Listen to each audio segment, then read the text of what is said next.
husband, he sits there on the chair and he's just nodding his head and say, yes, yes, yes. This is really not just an advertisement. This is really real. Go to outsurance.co.za now for a 10-minute quote that could save you thousands. Licensed insurer and FSP. T's, C's and information online. Are you looking for the best savings on spectacles? At Specsavers, enjoy 1,500 Rand off when you get tested at South Africa's trusted and most established optical group. Get 1,500 Rand off all frames in store, or use your 1,500 Rand off on our leading lens enhancements, such as drive light lenses that reduce artificial glare whilst driving. Book online or call your nearest store today. Affordable eye care, Specsavers. T's and C's apply. SABC News turns 75 on July the 17th, 2025. Since the dawn of democracy, SABC News has grown into your trusted source for news and current affairs, shaping our nation and the world for the past 75 years. From July 12th to the 17th, SAFM Current Affairs presents exclusive interviews with iconic presenters, producers and news leaders.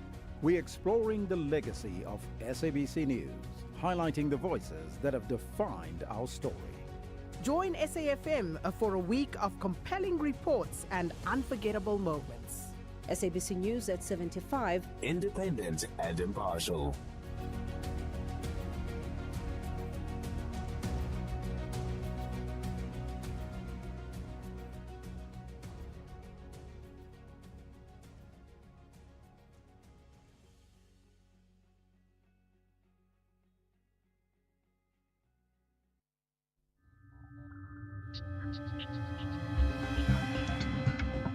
The National Pulse with Ashraf Garda on SAFM.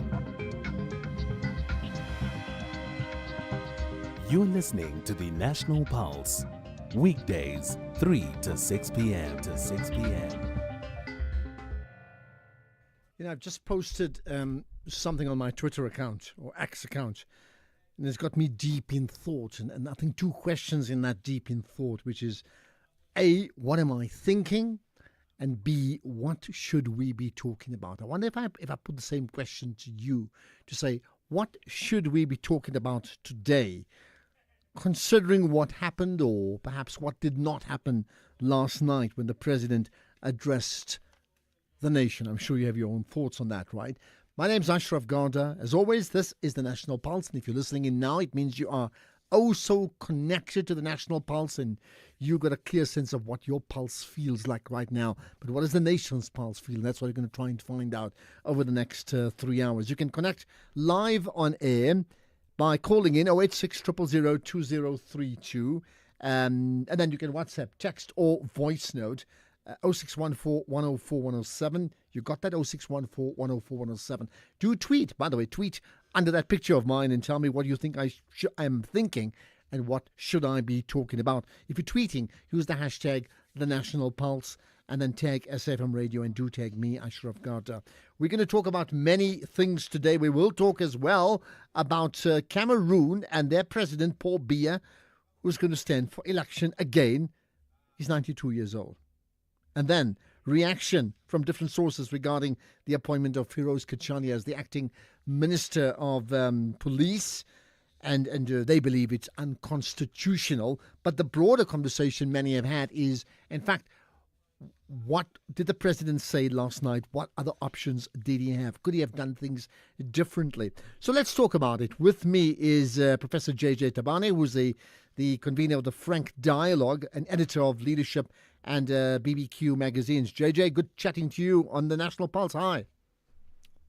Hello, my brother. Thank you for inviting me. It's been too long, and this is not acceptable. But having said all of that, let's talk about the issues on hand, right? Yeah. So let me start with this. I mean, I think many people had an expectation getting into the president's address last night around 7:30-ish, right? Firstly, just your personal reaction. How would you encapsulate what you heard and thought in one word? Indecisive. That's really how I would describe it. In a context of how so many commissions that whose recommendations have just been ignored. I think to come up with a commission of inquiry, if this was 10 years ago, maybe it would have been a dramatic thing to say, wow, this must be a very serious matter for the president to actually put a commission of inquiry. But after the Falam Commission, after Siriti Commission, after the State Capture Commission, and all of those having been largely ignored, the state capture being the most stuck one, costing R1 billion with not even a single person being prosecuted. For me, that was, in a sense, a huge disappointment. That's number one. Secondly, the reason I'm saying that is that when you are governing, when you are, let's not even use a big word of governing, when you are managing people. So the president is a head of the executive. He manages God knows how many ministers, 35 ministers, and a few dozen deputy ministers. You can't, when something has gone wrong, your first response should be a committee. Why can't the president set up, like Parliament has done, to say, I want these committees to go and inquire, set up a committee of 3 ministers he trusts and say, listen to these people, give me a recommendation, because he's got a prerogative to appoint ministers. The minister doesn't have to be taken through a disciplinary like a normal staff member, right? This thing is a question of public trust. Now, he's saying we must wait for 6 months before he can tell us whether or not he thinks this minister of police is a crook or not. And I think this is unacceptable, but it's unacceptable because we have let it continue this way. And that's why people, even some, have been praising him for having a commission of inquiry. Why do you need a commission of inquiry? People in the security cluster are supposed to be highly trustworthy. If they can't tell you the truth, why do you think that you should set up a commission of 3 judges at probably at huge cost for 6 months for them to tell you the truth? And then after they tell you the truth, like we've seen with the state capture, you do nothing about it. So that's the first really issue that I want to raise. The second issue is the whole issue about the reshuffle, and I'm not convinced that to appoint someone outside government per se is unconstitutional, right? But it shows you the indecisive part of it, because he could have simply said to the minister, "You are out until you are proved innocent. When you are innocent, I can bring you back." He's got the prerogative to reshuffle cabinet anytime. Now he's putting himself in a situation where now he must pay 2 salaries, of two ministers simultaneously. Instead of being decisive and say, once you are minister of police or intelligence or what, you cannot have a question mark over your head. And so clear your name first and come back to me. If all else fails, he could have said, okay, go to the Integrity Commission, let them, at least the elders of my movement, let them tell me whether I should keep you or not. So there are so many options before you spend another R1 billion. Hopefully don't get to that, right? Just trying to find out the truth from people who are supposed to be highly trustworthy in a security cluster. Okay, is there more you want to add? Because I'll ask you some questions based upon what you said. Is there anything else? No, I'm fine. I think he acted well by not touching Mkhwanazi for now, because there were a lot of people who were suggesting that, just suspend everybody and so on. And that's part of the problem we have in this country, that the issue of whistleblowing is not taken seriously, right? So to a point where people believe that a whistleblower must be punished. Their first order of business to say, he's turning this into a banana republic. How can he bypass everybody and just talk to the public? It's because we are not used to supporting or protecting our whistleblowers. As we speak now, we're still waiting for a law that can properly protect whistleblowers. We've seen what happened in the State Capture Commission, where 2 or 3 whistleblowers were to leave the country, because even in the context of that commission, which was so important, we still could not protect these whistleblowers. And the same thing was being called. He was being called to punish Mkhwanazi instead of being happy that somebody like that could have such integrity that they were not they were not worried about their safety. So JJ, let's break this down. So on the Mkhwanazi point, he didn't punish him as some felt he should, because Mkhwanazi effectively broke with procedure, but he didn't praise him either, did he? No, he didn't, because the habit is not to protect whistleblowers. It even make that a big issue to say we're calling on more people to blow the whistle, because those who have blown the whistle in municipalities in particular, and have many experiences of that, have lost their jobs in those areas, even before the cases were complete and so on. So there isn't a habit at the very top of protecting whistleblowers, praising them or whatever. You should have said, thank you for bringing this up, but we're going to have to investigate it. No, that didn't even. Fair enough. Yeah, he didn't say that. Yeah. Okay, from the outset, your first word was you felt he was indecisive, right? So let's get back to the Commission of Inquiry bit, right? I mean, I probably tweeted myself to say, what other options did he have? So perhaps just guide us through, to help us understand this, what options did he have constitutionally? What could he have done, if not the Commission of Inquiry? Nothing stops I hope you can still hear me, because the line seems to be wobbly. Nothing stops the president, right? Like any manager in their own environment, right? From calling the people who have done something wrong before you go to a disciplinary and many things, right? And simply ask them, is this true? How far true is this? Can you please level with me on the matter?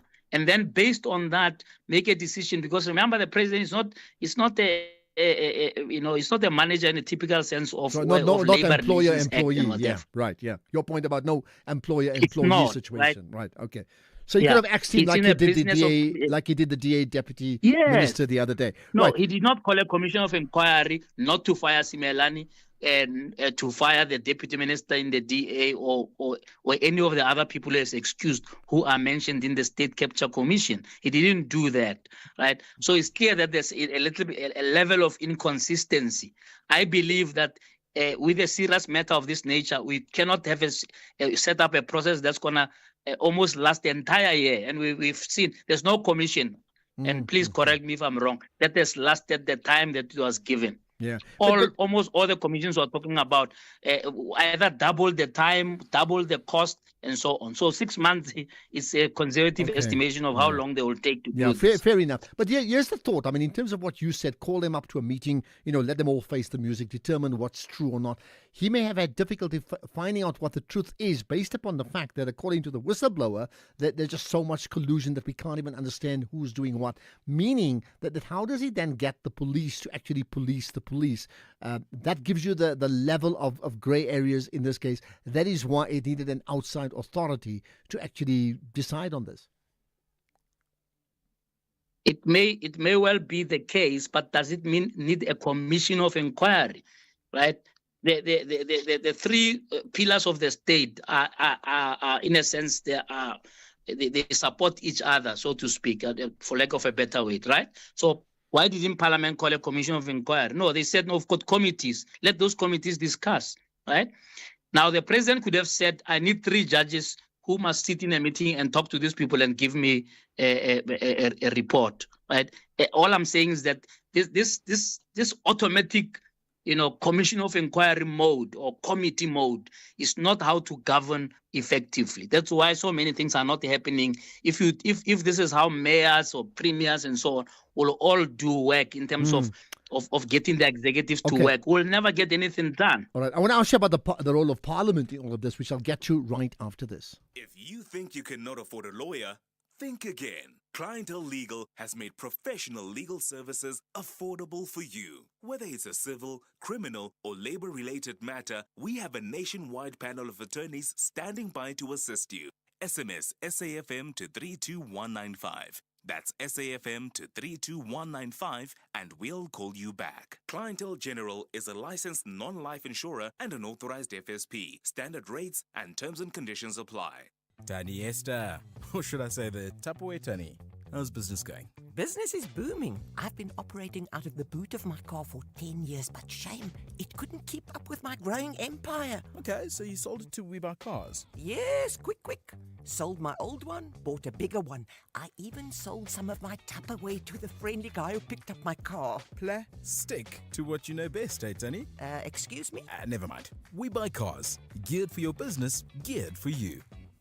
It's all about fresh fish and vibrant flavors on the Tastemaster SA this Tuesday evening at 7:30 on SABC2 as our top four visit the Hout Bay Harbour for a crash course in seafood the old school way.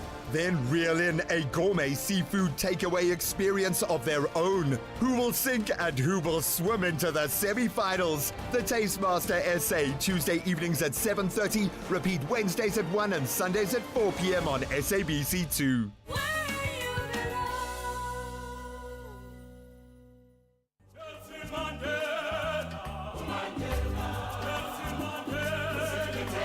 This Mandela Month, SAFM celebrates the spirit of Ubuntu, calling on all South Africans to engage, uplift, and do good for one another. Let's share what we have, lend a helping hand, and honor Madiba's legacy through kindness and action. Join SAFM as we bring you powerful conversations, inspiring stories, and voices that drive change all month long. SAFM, leading the conversations that move us.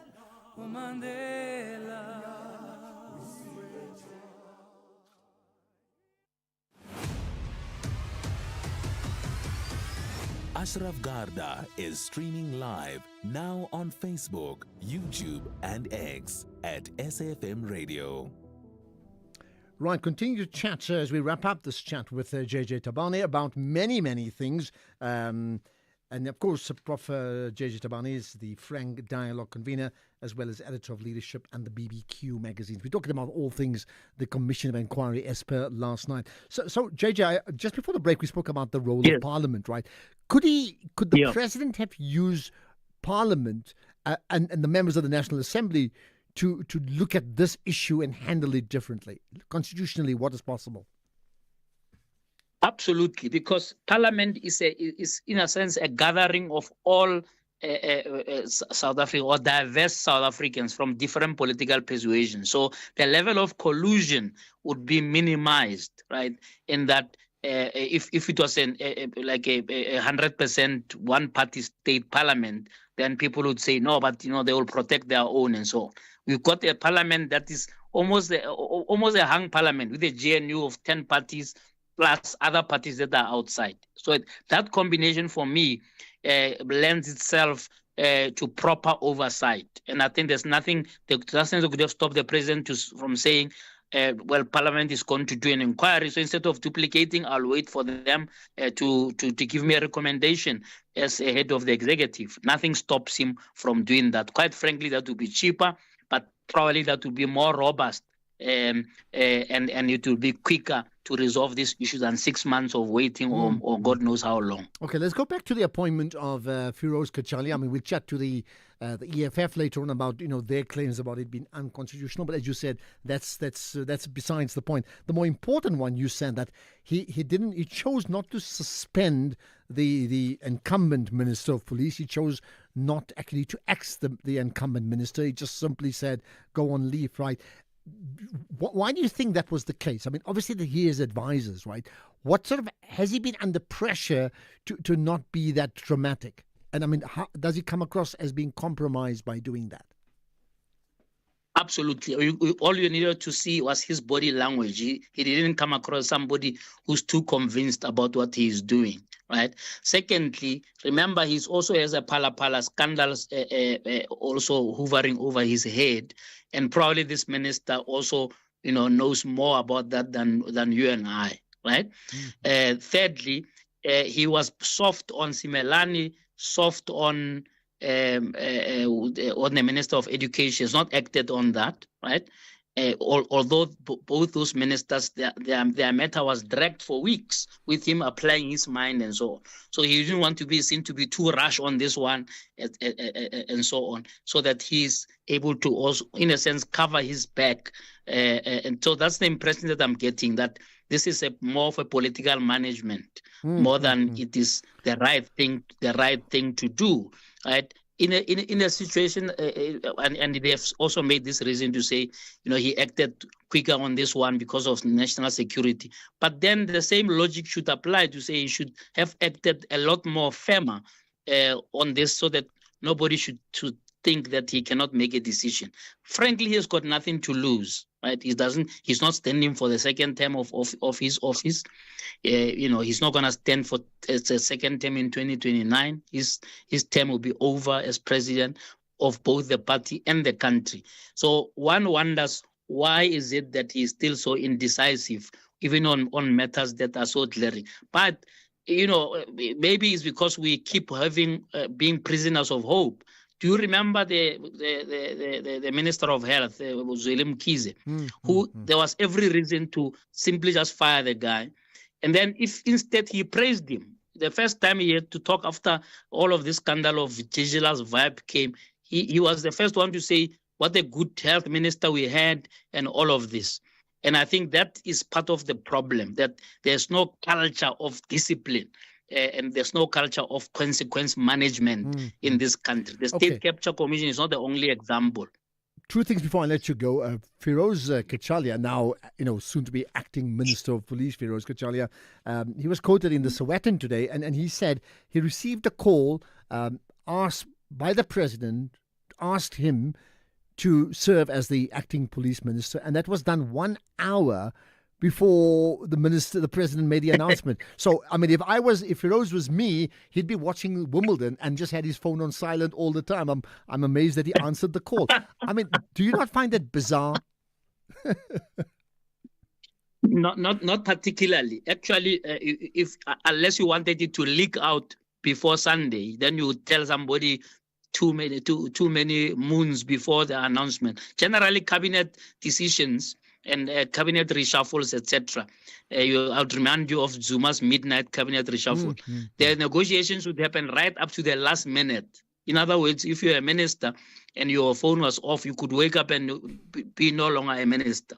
The president's prerogative on that one, he really exercises it. And he minimizes big consultations that take weeks where cabinet is concerned. Of course, the GNU was a different matter because he had to get other parties to give him names, right?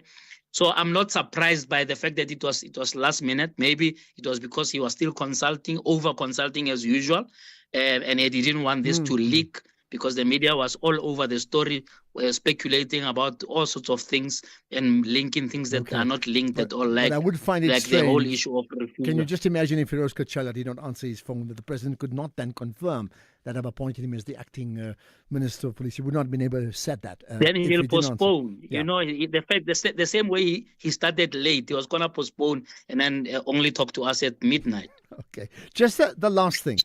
If you and I have a chat, I mean, all things considered, if you and I have a chat in 1 year's time, what do you think around this issue you'd be telling me? I'll be telling you that I told you that this commission was not going to be 6 months, right? It was going to be longer. And, who knows, maybe the minister will get a sense in his head before the commission can find him guilty or not to resign voluntarily, which is something that is not a habit within the ANC for people to learn to fall on their swords, even if it was even if that meant to protect the image of the ANC, which is already tattered in the face of the public. Okay, we'll talk in a year's time.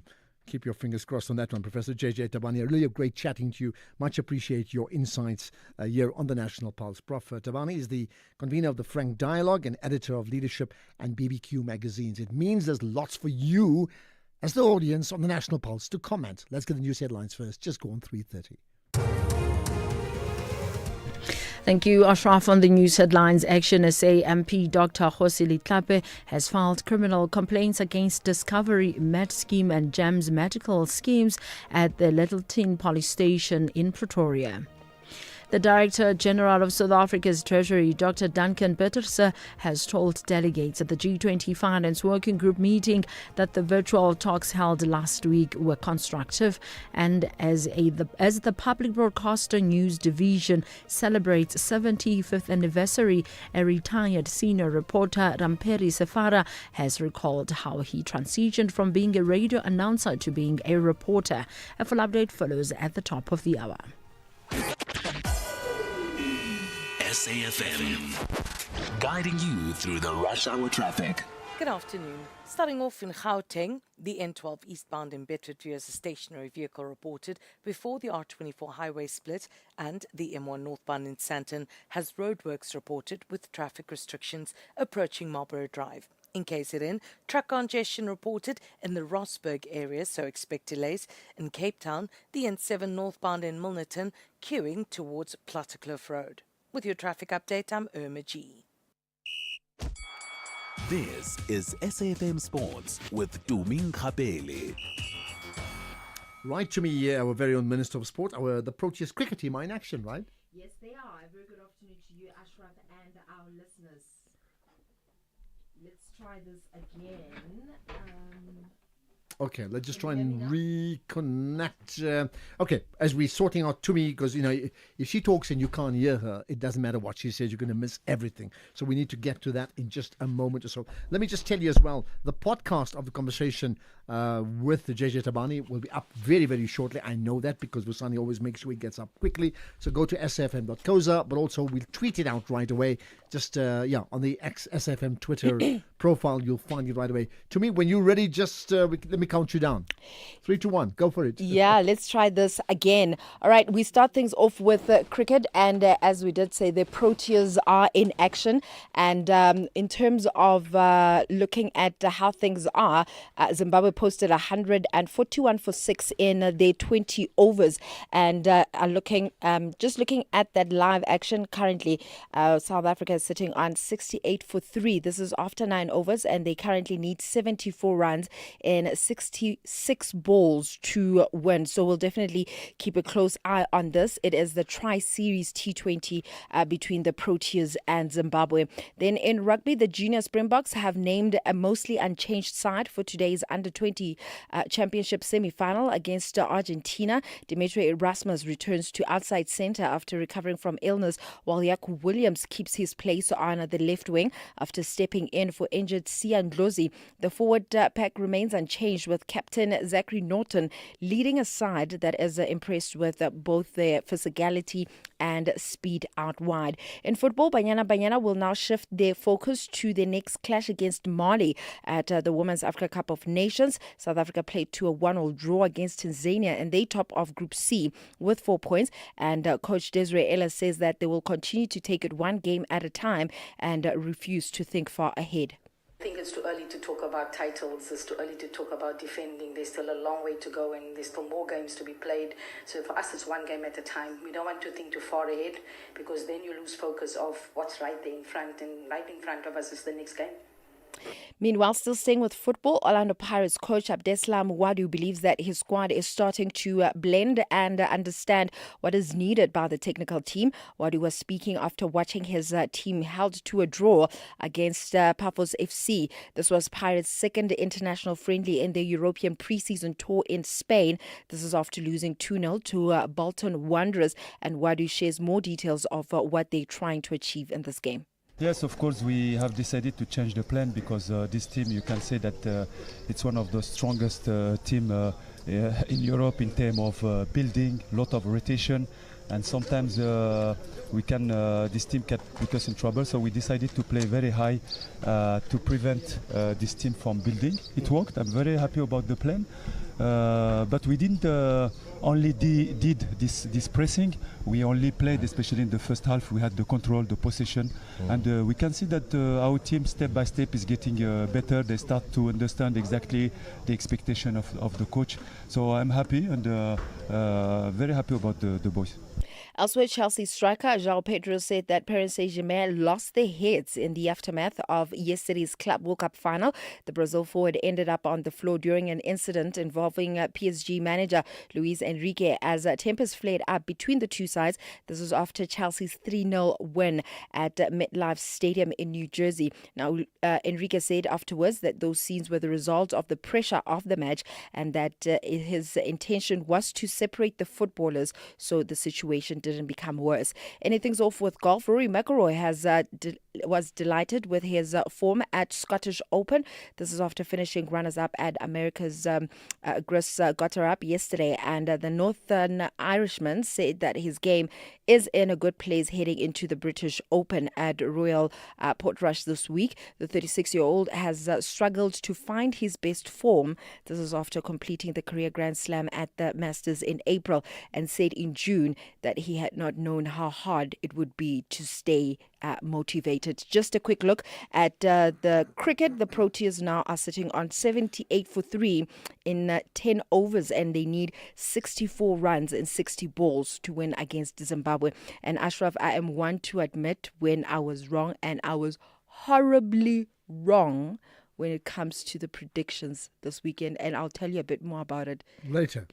Okay, well, I'll tell you what I didn't know in the predictions is that Chelsea will be celebrating with Donald Trump, or he'd be celebrating with Chelsea, and he wasn't going to go away, and neither was the FIFA president. Sure. And I think it's unprecedented. Who would have thought? I mean, I understand Mandela celebrating his own country, right? When South Africa won the Springbok Rugby World Cup, that makes sense.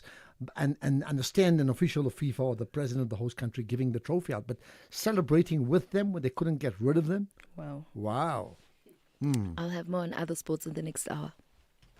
Nelson Mandela once said, "There can be no greater gift than that of giving one's time and energy to helping others without expecting anything in return." What's your Mandela Day game plan this year? Why not lace up those sneakers and hit the ground running at our annual Mandela Day Walk and Run on July 19th at the DP World Wanderers Stadium, Ilovo. You can walk 5Ks, run 10 and 21Ks, and still have enough energy to have fun. It's a whirlwind of fun and laughter, all for a fantastic cause.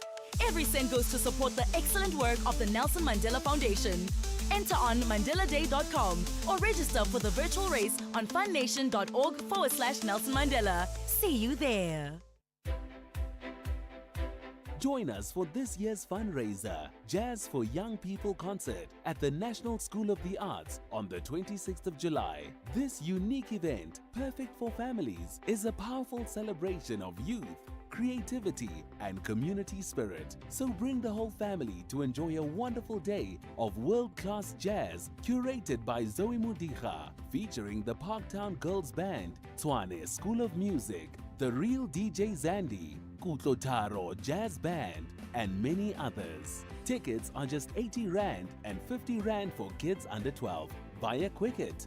Jazz for Young People is proudly brought to you by Standard Bank Joy of Jazz. Night Talk with Oliver Dixon. When leaders need to account, we call on them. When society needs to debate, reflect, and advance, we're here to have the conversation. Join me, Oliver Dixon, on Night Talk every Monday to Thursday from 10 to 12 midnight.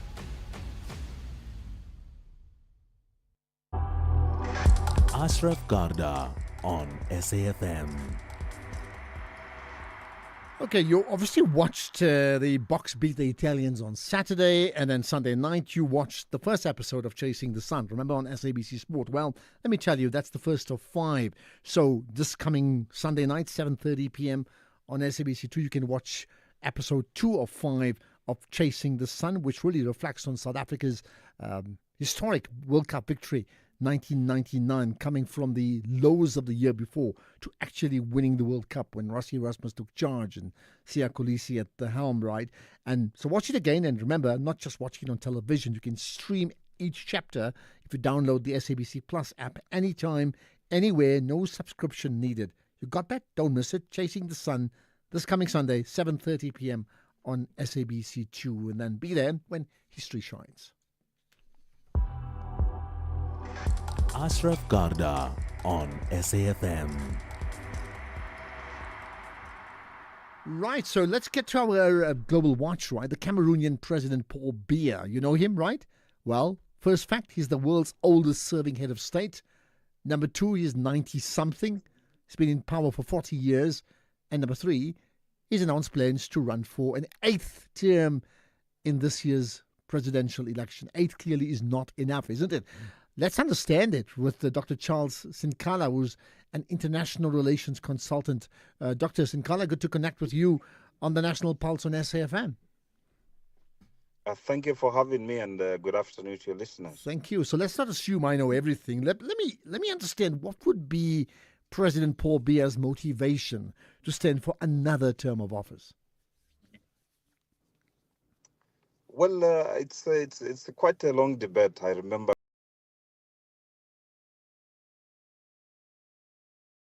when we were debating the former president R.G. Mugabe of Zimbabwe. Looking at the age is subjective. I think the people might look at something about his capacity in terms of execution of his office. The Constitution of Cameroon talks about capacity. If the president is found to be incapacitated, to execute his mandate, it can be relieved or it may be asked to resign. However, if his capacity at 92 has never been challenged either in parliament or in court, that leaves a room for him to contest the next elections. Okay, so I understand that part, but is it the right thing to do for himself and for the country? Well, many people have indicated that his age is not rightful because, I think at 92, it's quite difficult for him to execute the executive office as president of Cameroon. But we, as much as we will need youthful leaders, in our continent, we need also, to have, old people such as him, if at all they can execute their executive office, 100%. So what then would be, the mood of the nation upon hearing that he's standing for another term? It has been to some sector they have actually supported the move, but to the large extent, he's been in power for quite some time. I think he's one of the longest leaders that Africa has, if not so the world. Certain sectors has pioneered, to canvass for new change regime, for new ideas, for new youthful leaders who can be given an opportunity to participate in the governance of Cameroon. The new generation would like to have a share. I think the questions most of the people are asking, is he the only candidate, who can contest these elections? But last time I checked, even this morning when I checked, Cameroon is under democracy, and I think there's a multipartism that, allows other political parties to contest. But having the mechanism, to have the instruments of power, probably that might also extend, to the point where, elections are intimidated, and probably others, they would like him to continue, just like the way they used Robert Mugabe until they let him go. One of the first things you spoke about is your ability to work, right, and not to be compromised. And if we follow that example, then the sense may be, well, yes, maybe he's been able all these years, right? Therefore, upon reflection in your analysis, right, what for you has he delivered to the people of Cameroon? Well, that is subjective. I will only address an objective part of it. He's been the president of that country for quite a long time, and I think there has been consistency in terms of governance. In terms of liberating the nation, and as well as protecting it from interference, like what we've seen in the parts of Niger, West Africa in particular, where coup d'etats has been as frequent as breakfast. Even breakfast is not as frequent in most of the homes. But to the large extent, he has consistently held government. One challenge that we face, especially in Africa, not only in Cameroon, is the consistency of governance, where one head of state has got a different perspective in terms of managing the country in one direction, but no sooner the other one continues, you also start rebuilding. Hence, many nations and developing nations in Africa has been stagnated because they still rebuild the foundation.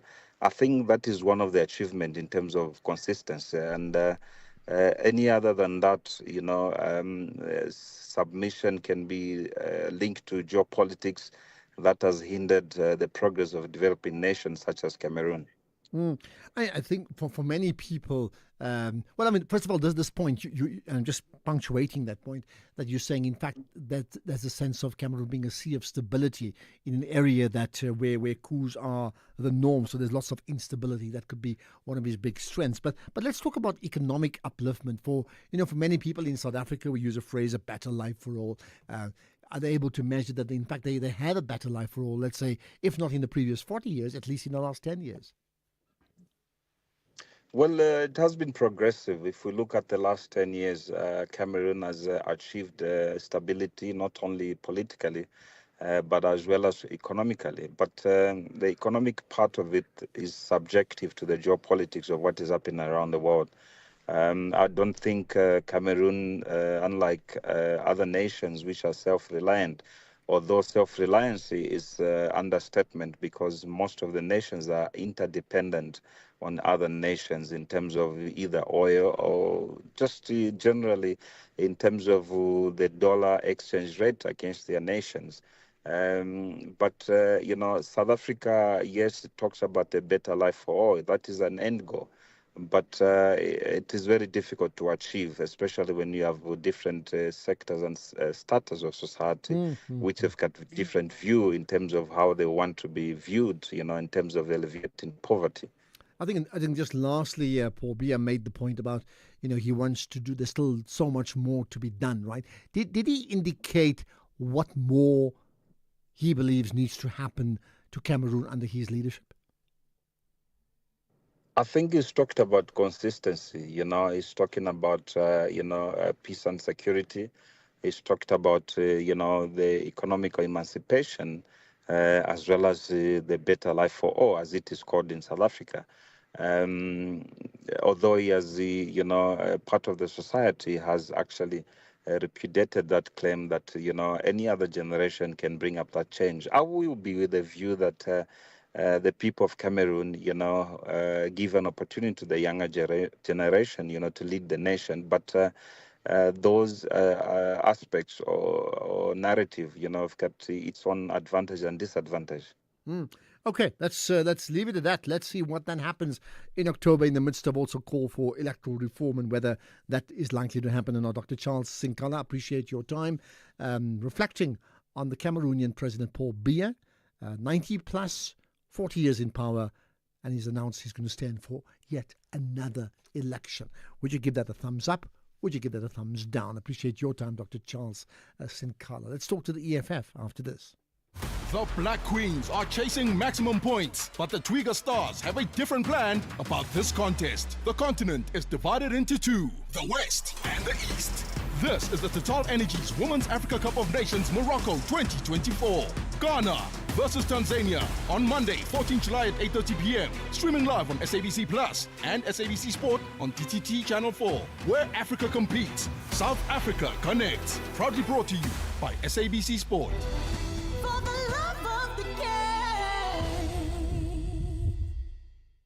CFI, a global leader in online trading, is now in South Africa. Access 15,000 plus instruments, currencies, stocks, metals, crypto CFDs, indices, futures, and more on world-class platforms. Enjoy zero pip spreads, no commission fees, and 24/7 support for confident trading. Visit CFI.trade for a secure, transparent trading experience. Don't miss the National Pulse with Ashraf Garda, Tuesdays at 16:45. Proudly sponsored by CFI. CFI Financial, an authorized financial services provider. T's and C's apply.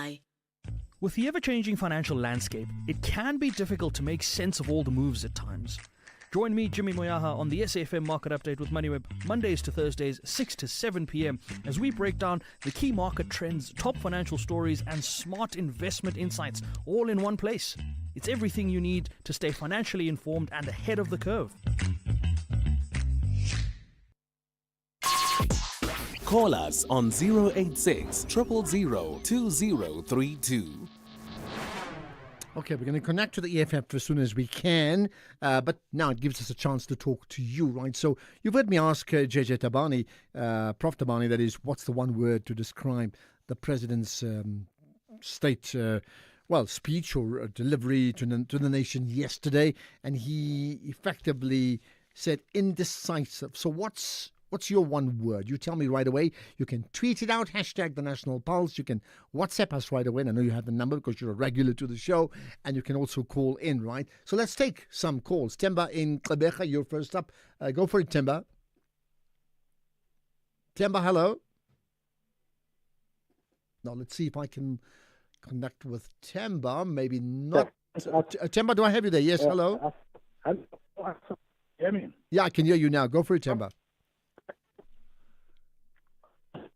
Sure. I tell you what, Temba, your line's really bad. Let's see if we can get Keith to just reconnect with you, right? Let me get to Kroonstad now. We got Imtandeki on the line. Hello.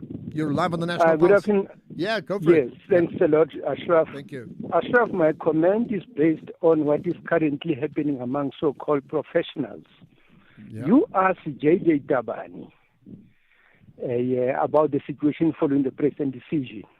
Yeah. And he went on to say, look at the State Capture Commission. None of those particular people implicated have been prosecuted. Then I ask myself, who are these people that are being prosecuted in Bloemfontein right now? Who are those people? Is he denying the fact? Or is he intentionally telling lies to the public? That's been my concern, Ashraf. And I thought perhaps you'll take this person to task. What about this ongoing case in Bloemfontein? And this is the same view I expressed in the morning, Ashraf, to Lasizwe. Kindly, guys, put and educate the public about invalid comments made by the people invited on this. All right, I think point is taken. I'll tell you what happens. Often enough, it's a big challenge between the things we need to ask as well as the time we have, and then we focus on the biggest issues that we need to get to him. And inevitably, there's not enough time. But I will say this much, in spite of what you've said, it could well be that I think the general focus is not on every investigation or prosecution. There's an absence of big names who've been implicated in the past, and how many of them, the real leadership in various sectors, have been nailed over the last 10 years or 15 years. And that's been the big accusation. I mean, do you see the difference between the two? Thanks for that comment. And exactly that's one of my points. People keep on saying, where is the big fish? We'll be happy if one day the big fish is arrested. Now, my question would be, in your view, as you are commenting on the big fish, who is the big fish? Tell us the name. Who is the big fish? Yeah, I because hear you. These are abstract comments made by these people with knowledge and intellectual capacity. Really, like I challenged Professor Breakfast, his general comment saying that we, the people. But I never talk to Breakfast to come and say on the public we. Yeah, I must talk for my view. Yeah. I'll tell you what we need to do, right? In terms of the big fish, I think normally it would, for example, it would be a minister as opposed to someone who's employed in a department, that sort of thing. But just let's leave it at that because we need to move on. Accepting this, I'm going to get Temba and Keith to say, hold it, one of the days, let's do an analysis of every single commission of significance we've had in the last 10 or 15 years. What were the findings? And then what was the results after the findings? That means who's been nailed or not nailed coming out of it? Because I think that's a very important conversation we need to be having, and perhaps you'll be part of that too. Okay, thank you for that, Imtandeki in Kroonstad, right? Okay, let's see if we've got, we have another call. Temba in Gqeberha, we hopefully better line this time. Go for it. Temba, hello. Hi, Ashraf. Afternoon to you. Yeah, good afternoon. You look, Ashraf, answering your question, what was said and what was said by the state president. Yeah. The script, for me, the script was written by General Mkhwanazi. I would have choreographed differently, the act differently if I was the president or part of his team. I would have added characters in the act yesterday or the scene. I would have added the National Commissioner of the Police to be present with him in the room. I would have added General Mkhwanazi to be present with him in the room. I would have added the General of the Army of the state, the Air Force also to be there. I would have added also the prosecution side, the NPA to be in the room. In that sense, I would be presenting the authority of the state, and I will be presenting to South Africans as to how serious I take these serious allegations that have been put forward by the general himself. Okay, so in that case, it'll be more like a media briefing as opposed to the president addressing the nation. Yeah? Exactly, it will be more like a media briefing. But what I would be saying as a president, I would have fired the minister. I would have fired the minister in there. I would have said the general himself being present there, I'll give him a minute to talk to South Africans, the commissioner of the police in South Africa now, Masemola. I would have given him an opportunity to talk to South Africans about the dockets that are to be ready for arrest. Okay, interesting. Thank you for that. I think, and many people have said that. In fact, that's the point that JJ said. Like, you have the discretion. It's not an employer-employee relationship. As a cabinet minister or the president, you have the discretion to remove anybody, as you did with the deputy president, deputy minister coming from the DA just a few weeks back, right? You have that discretion. So why don't you just ask him and say, when you're all clear, if you're all clear, come back or knock on the door. We'll find you another position anyway, as opposed to just absence, a leave of absence as he has done, right? But thank you for that. Let's get further thoughts. And we stay in the Eastern Cape. Michael in Gqeberha, hello. Ashraf, just a quick one. 2 points. One, commissions of inquiry, right? They cannot prosecute anyone. They can only recommend. Okay, they can only give recommendations. Yes, they don't even gather evidence. What is gathered there is not actually evidence. It's testimonies, and then the evidence has to be tested. So that's one. That's just another long process. But the second one is, if you remember, there was an IPID investigation into Phala, and the police minister said that investigation is top secret. It's classified, right? So there was no way. The president is in a corner. He can't fire him, because what if he fires him and he leaks that report? What happens? So that's what it is, I think.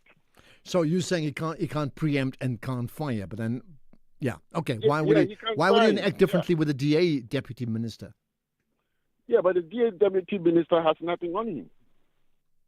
Fair enough. Okay. All he was that he acted without permission, but he didn't do anything illegal. There's a big difference. Okay, maybe. The point I'm making is that the police minister knows what is in that IPID report, and he's classified it. So the president knows that. So the president's thinking, if I fire him, he might be bitter and leak that report. Then what happens? Okay, got that. Thanks for that insight. And there are more. I mean, this is, not on the topic, but in many ways it is. Do you believe, as many people believe, that when it comes to the president in a case like this, he has got to speak to the nation and have a media briefing in one go and have at least half an hour for quick Q&A immediately? It's completely absent now. It's just speak to the nation, thank you, goodbye, and I'm off. Should that change? Let's get to a WhatsApp here. Look, one word to describe the president's speech, I would say disappointing. Errol, Durban. Errol's disappointing, he says, right? Here's another. The president is a disappointment. Thank you.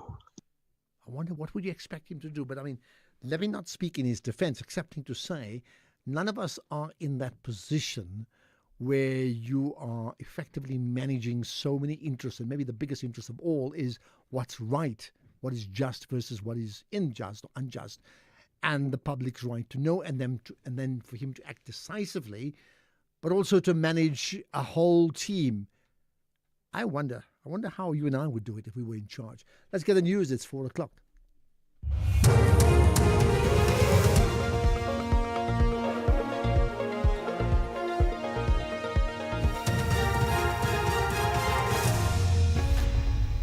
Thank you, Ashraf. On the top stories, Action SA files criminal complaints against 3 medical schemes, and G20 National Treasuries discuss debt restructuring. For SAFM News, I am Ondalambana, and a very good afternoon. Action SA MP Dr. Khosile Tlhape has filed criminal complaints against Discovery Med Scheme and GEMS medical schemes at the Littleton Police Station in Pretoria. The globally respected healthcare professional cited allegations of fraud, intimidation and other serious criminal conduct spanning several years for the charges. The party says Dr. Letlape's decision is influenced by his extensive experience as a former president of the Health Professions Council of South Africa. This move follows the findings of the Section 59 investigation, which revealed systemic and unfair racial discrimination by major medical schemes against black healthcare providers between 2012 and 2019. Action SA spokesperson Matthew George. Action SA believes that laying formal criminal complaints is a critical step to enable investigators to lawfully access the relevant records, communications and case files. These materials, which Action SA is not in a position to obtain independently, are essential to uncovering the full extent of any wrongdoing and ensuring that those implicated are held accountable, including both medical schemes and practitioners who may have engaged in criminal conduct. The Director General of South Africa's Treasury, Dr. Duncan Pieterse, has told delegates at the G20 Finance Working Group meeting that the virtual talks held last week were constructive. Senior officials from G20 national treasuries and central banks are meeting at Zimbali near Balito on the north coast of Durban over the next 2 days. They are laying the groundwork for a meeting by ministers of finance and central bank governors later in the week. Pieterse says one of the issues under discussion is the restructuring of debt globally towards attaining global sustainable development goals. We'll start the session with an update from the Council of Europe Development Bank, the CEB, on the Multilateral Development Bank's monitoring and reporting framework, which is a critical tool for tackling the implementation of the G20 MDB roadmap, as it enables MDBs to assess how they are working better as a system, enhancing their effectiveness and maximizing developmental impact. Dr. Pieterse says this working group meeting also includes a pandemic response simulation. This will be followed by a pandemic response financing simulation exercise that will be facilitated by the World Bank. And the objective of this exercise is to simulate a coordinated pandemic response financing scenario, enabling participants to explore practical mechanisms for mobilizing and deploying resources rapidly and effectively during a global health emergency. Gauteng police are investigating a case of attempted hijacking and malicious damage to property after a police constable was attacked by unknown suspects. The incident occurred this morning whilst the officer was on his way to pick up Gauteng Deputy Police Commissioner Fred Gekana on the West Rand. No one has been arrested. Gekana spoke to the media on this. The driver who was supposed to come and collect me noticed this suspicious BMW following him. And just when he's about to park, when he was about to reverse, the passenger in that BMW smashed the window with an iron rod, not knowing that the windows are protected. The driver had to defend himself, and those thugs dropped a firearm and ran away. As the Public Broadcaster News Division celebrates 75th anniversary, a retired senior reporter, Ramperi Sefara, has recalled how he transitioned from being a radio announcer to being a reporter. Sefara has walked paths to uncover some of the most engrossing stories in the vast Limpopo province in the 1980s. This includes the story of a young man, Tsepo Matura, who was killed by a group of rugby players in Bochum, now called Isinwa Barwana, and his body thrown in the Flag Bushiola Dam, more than 200 kilometers away from the scene of the incident. Sefara's journey at the SABC spanned over 3 decades. The other story is the story of Tsepo Matua, who was killed at the Dundrum farm when he was poaching. And then the guys who killed him, they threw him into the Flag Bushiola Dam, which was called Arabi Dam. For a long time, police knew that he was in the dam, but there was no evidence. Recapping the top story, Action SA MP Dr. Jose Letlape has filed criminal complaints against Discovery MedScheme and GEMS medical schemes at the Littleton Police Station in Pretoria. I'm Ondalambana for SAFM News Headlines at 4:30. In sports this hour, the Proteas are 137 for 5 after 15 overs, and they need 5 runs and 29 balls to win against Zimbabwe. Mokoena signs 2-year deal with the MC Alger, and Team South Africa secures 57 medals at 2025 Dance World Cup. More details at 4:30. SAFM, guiding you through the rush hour traffic. Good afternoon. Starting off in Gauteng, the N3 in Bedfordview queuing on the link to the N12 East at Kilolese Interchange, the M1 southbound in central Johannesburg, slow moving towards Crown Interchange, and the N12 eastbound has a crash reported before Pitfontein Road. In Cape Town, the M5 southbound slow moving towards Milner Road, the N1 outbound is slow moving towards Plattekloof Hill, and the N2 outbound slow moving towards Bunga Avenue exit. With your traffic update, I'm Irma G. Here, there, and everywhere. SAFM 104.9 FM in Port Shepstone. Champions need motivation above and beyond winning. South Africa, show your love and support for the WAFCON defending champions Banyana Banyana. Witness the CAF Total Energies Women's Africa Cup of Nations Morocco 2024 from 5 to 26 July 2025 on SABC Plus, S3, SABC Sport on DTT Channel 4 and SABC radio stations. Where Africa competes, South Africa connects. Proudly brought to you by SABC Sport. For the love of the game.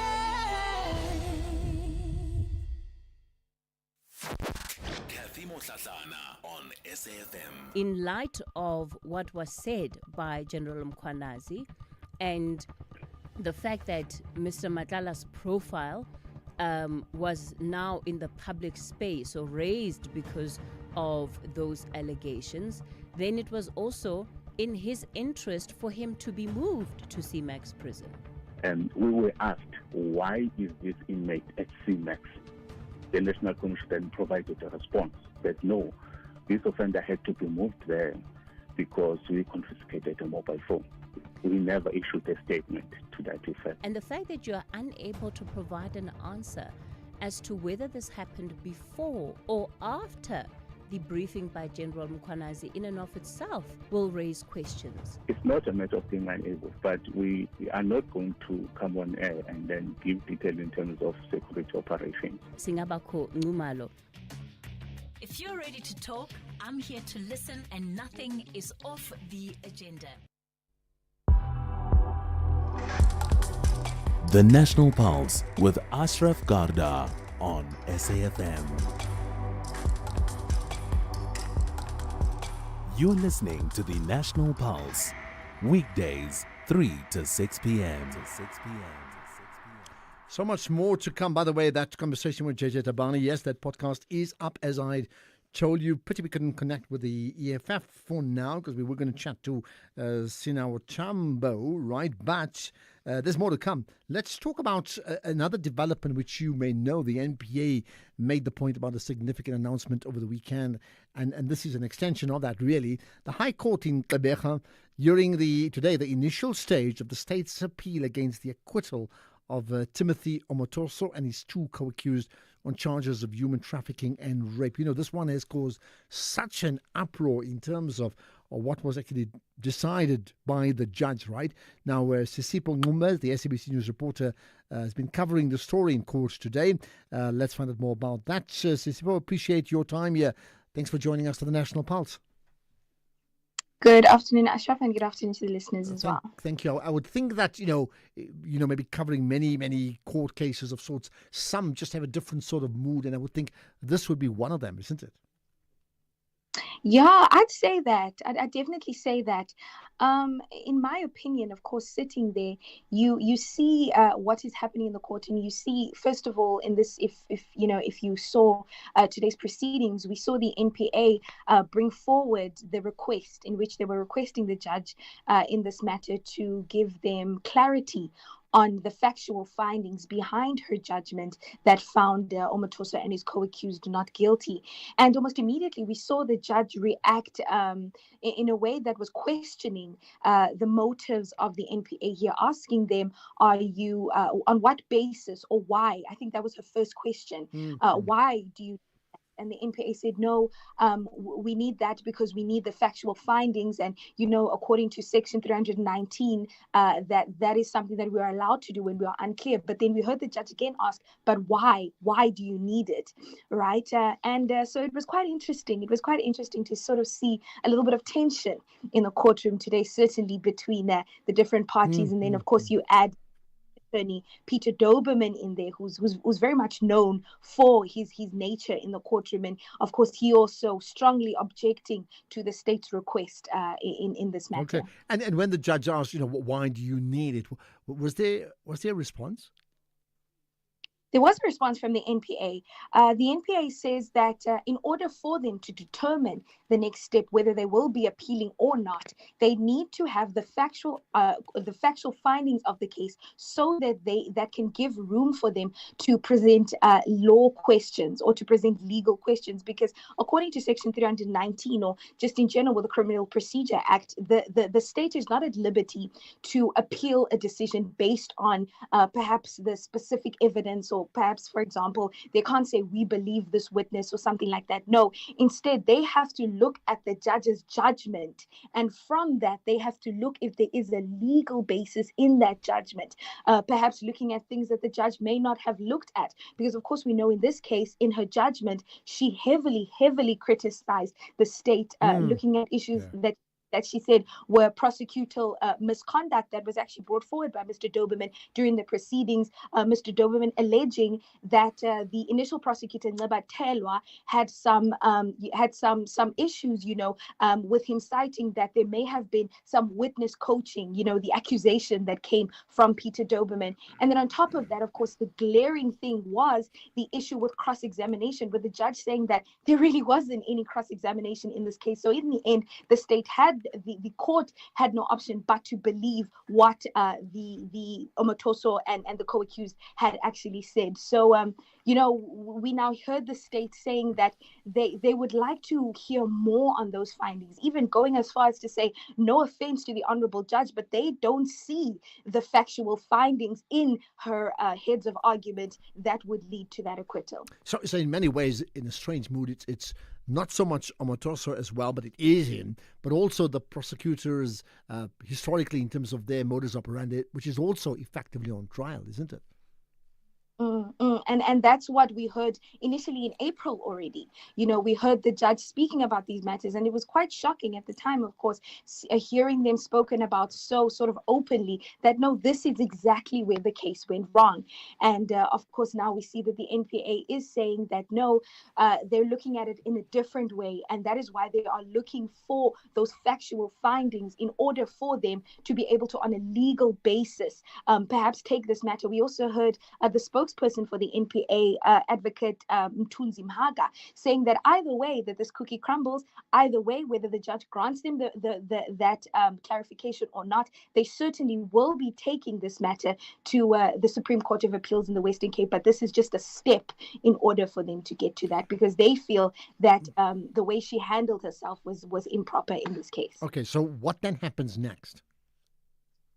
Well, for now, of course, we're waiting for next week, Tuesday, to hear the outcome of this specific step, because this is a step that's essential for them to get to that appeal process. They first have to try and get the clarity from the judge.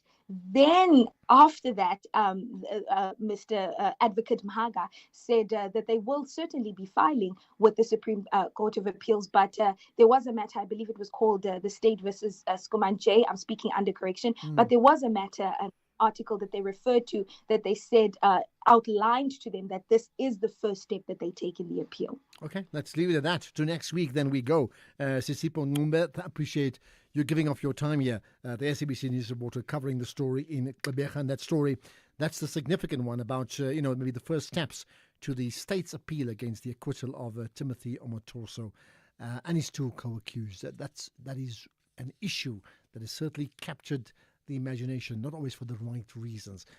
You are connected to the National Pulse. What does your pulse tell you? Let's have the conversation. WhatsApp voice notes on 0614 104 107. Right, lots to consider in terms of your thoughts. Here's one. Hi, Ashraf and the SFM listener. You see, if maybe the top police are them who committing this big corruption, which ruining the society, the forthcoming generation, what about the police on the ground? They are, I think they're ravaging, they're doing extraordinary crime because there's nowhere you can report them. So I just wish maybe the one who's going to come he will just over cleaning those police and then things will go back to normal. Question is, what is normal? What is normal in South Africa? Think about it.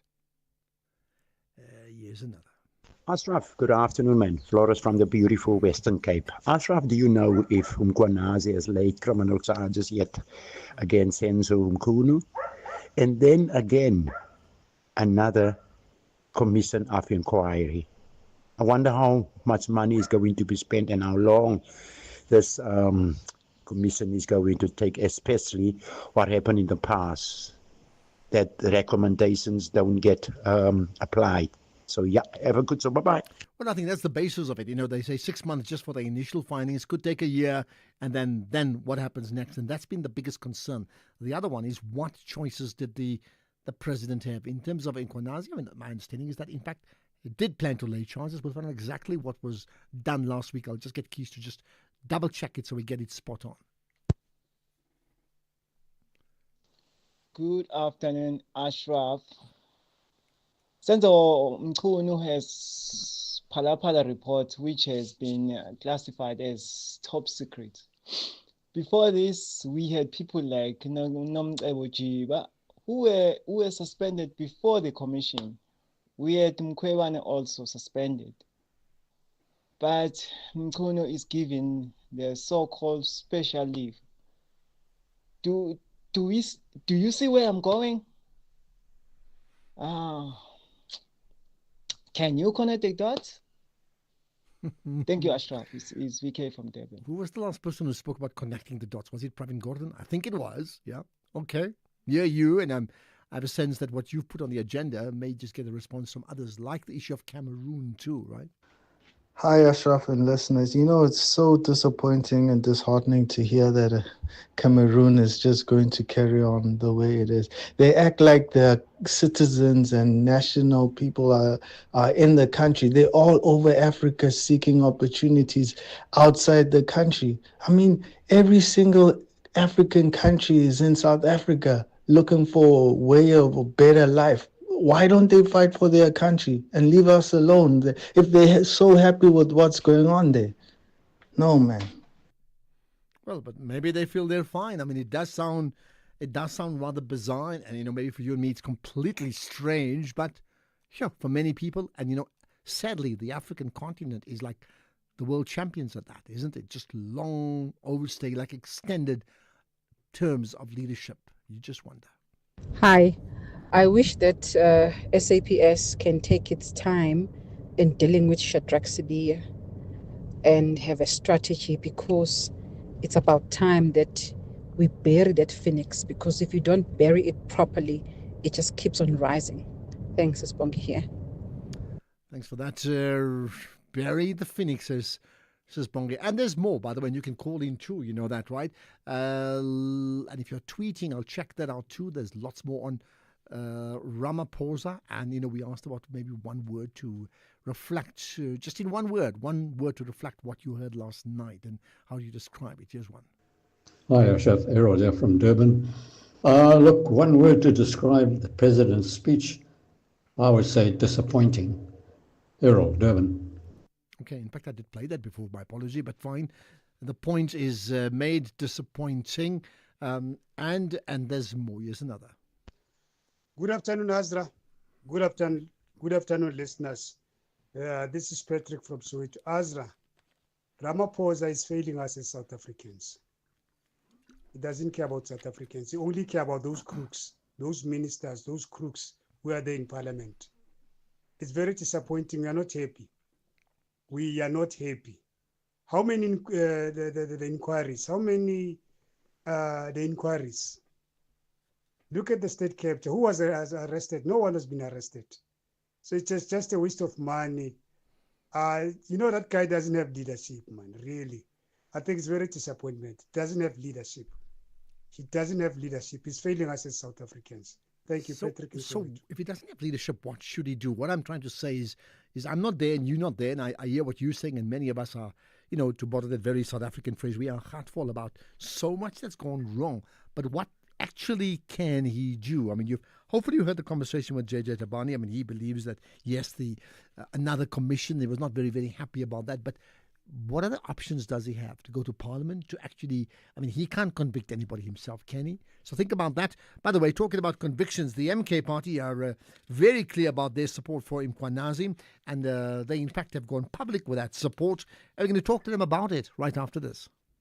The Black Queens are chasing maximum points, but the Twiga Stars have a different plan about this contest. The continent is divided into two, the West and the East. This is the Total Energies Women's Africa Cup of Nations Morocco 2024.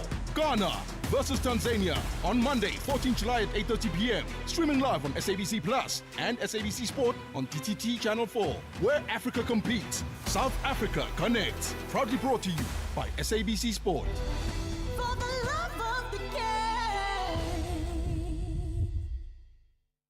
This Mandela Month, Nelson Mandela once said, "We have traveled a long journey. We have fought for peace and reconciliation, for social justice, for all men, women, and children." SAFM, leading the conversations that move us. The Morning Brief. Do we know why our driver's license expires every 5 years and we have to go through the schlep of renewing it? Look, there's no real or valid explanation to have to renew the license every 5 years, because it's not like you undergo testing again or your ability to drive is tested again. The only thing they do is test your eyesight. I can assure you or I do not want to drive if you're blind. So it's just a fallacy. And in fact, most countries around the world are at an average of 10 years, some 15, even 20, to just renew the card. And this is, quite frankly, a money-making scheme. That's Wayne Duvenage, who is CEO of the organization Undoing Tax Abuse. Tulasizwe Simelane on The Morning Brief. Find the podcast at safm.co.za.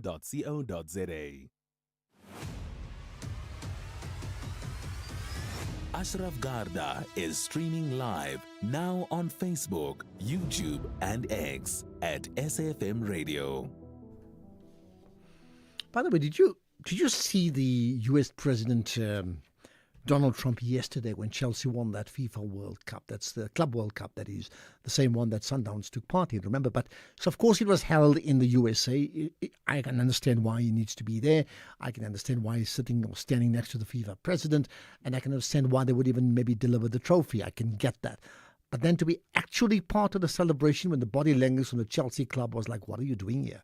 It was the most bizarre moment, don't you think? Did you see it and tell me what you think? Because it's not about football. This is a power play, isn't it? Power play is what we have in the world, and we certainly have it in South Africa too. So members and supporters of the MK party in Gauteng, well, they've marched in support of the KwaZulu-Natal Police Commissioner, Lieutenant General Nhlanhla Mkhwanazi. Now, today's march in Johannesburg is in fact a build-up to a national shutdown that is expected to take place on Friday at the Union Buildings in Pretoria. Let's understand exactly what their plans are and the why around it with Abel Tau, who's the MK Party Gauteng spokesperson. Abel, appreciate your connection on the National Pulse. Thank you very much, and good afternoon to your listeners at home and on the road. Thank you. So what is the purpose of marching today and maybe on Friday in support of Lieutenant General Mkhwanazi, when in fact what he said already has sparked off a chain of reactions, including a commission of inquiry? Look, sparking up a chain of reaction, it did, but the reaction, was it sufficient? I don't think it is. In a different world, you would have had the head of state addressing the nation much earlier than he did. In a different world, you would have had a more decisive head of state that understands that he is empowered by the Constitution to appoint and remove ministers. And in this case, as Minister Mchunu will be obviously, getting a fairer, what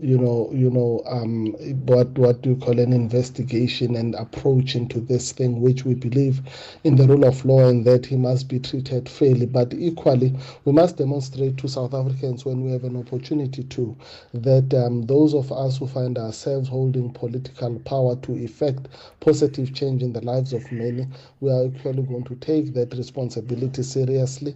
And when there are these kinds of serious allegations that threaten national security, we are actually going to act and act decisively, which President Cyril Ramaphosa has not. So obviously, it then leaves the onus to us as ordinary citizens, but more importantly as MK Party, to lead society, because clearly with the advent of the GNU, I can tell you now that no one is for South Africans. Everyone else is, into this GNU. They've assembled there, and basically we are the only ones that can, honestly speak on behalf of the broader masses of society. But when you say you're the only ones, we hear that from every party. They always say they're the only ones and they lead. Every party pushes just their party first, as opposed to understanding that we're doing what we think is right for South Africa. But in practice, we are the only ones. I mean, you saw when we were dealing with the VAT issue, we are the party that went to the street, and at some point there was the pushing and shoving over, all sorts of things. But above everything, I mean, if you look at local government, for instance, Ashraf, in Tshwane, the ANC is in bed with Action SA and others. Nationally, the ANC is in bed with the DA and others. And so for that reason, all of these parties, one way or the other, are serving some form of government with the ANC, except for MK Party. And therefore, we are not just saying that we are the only ones on the side of the people. Everyone else is running this country. And if you look at all the different governments that you have, whether at local government or at national or in provinces, it is a mess. And for that reason, we believe that as MK Party, we need to hold steady and really hold the path. Well, I mean, your party is also the official opposition, so there's a very unique role that you play compared to maybe any other party. But let's get back then to Lieutenant General Nhlanhla Mkhwanazi. So, just so that we fully understand it, right?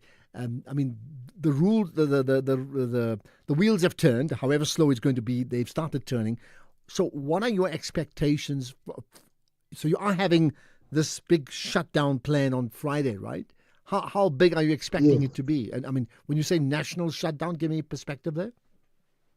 No, we're not doing a national shutdown. We are saying we're shutting down Gauteng, but what we can assure residents of Gauteng and South Africans is that it will be peaceful. Those who want to exercise their right to go about their business as they want to, they will be allowed to. People will go to work, those who want to go to work, and people will go about their businesses. People will not miss flights. But we believe as MK Party that more people are actually finding resonance with us more than it did even the local in the previous election. And for that reason, we know that voluntarily we are going to see scores of Gauteng residents. So once they come out in force, and we'll see what the numbers are like on Friday. Once they come out in force and support the MK Party's position, right, and maybe by extension support the MK Party, then what in terms of Lieutenant General Mkhwanazi and the allegations made, and the Minister of Police and everything else around, justice and compromise that have taken place? What happens then? Look, we want to see swift action. The president spoke about the report first in 3 months. He is hoping that in 3 months we would have forgotten, but what we want to see is arrests, amongst other things. I think that Lieutenant General Mkhwanazi was very clear that there is evidence to the claims that he is making, and for that reason cases have been opened. And I don't think it's too much work when there is evidence, and there is obviously, then the next phase would be the NPA to be willing to prosecute, and let's see arrest, and let's see people facing their day in court. Okay, quick answers for a day in court. I mean, and in fact, many people believe the same. They also want to see a day in court for whoever is relevant to this, to what has happened here. Just a quick one. You understand the MK party handed over a memorandum at the SAPS headquarters in Gauteng. Yes, no, and if so, what was included in that? Maybe just one or two bullet points. We're on to news time now, yeah? Look, yeah, we did hand over a memorandum, and basically, amongst other things, calling precisely for arrests to be effected. We want to see people being brought to book, but amongst other things, we have been calling on the Commissioner of Police here in Gauteng to really stand up and be counted. I think he has been eerily quiet, and his absence in the whole debate is really worrisome. Gauteng has been regressing in terms of crime fighting, and that needs to change and change now. Okay, that's where we're going to leave it. Appreciate your time. So it's a busy time for the MK party today, and certainly on Friday as they push for this shutdown in the Gauteng province. Abel Tau, thank you for your time, the MK party Gauteng spokesperson. Your reaction, as always, matters because you're on the pulse. I need to feel it. Let's get the news headlines. Here's Ondela. Thank you, Ashraf. On the news headlines, the Minister of Basic Education, Siphiwe Gwarube, has increased the allocation of conditional grant for early childhood development to 1.7 billion rand.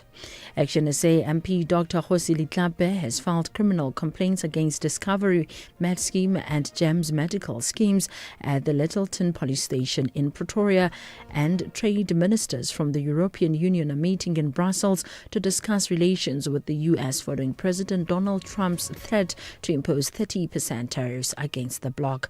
A full update follows at the top of the hour with Greg Hoos.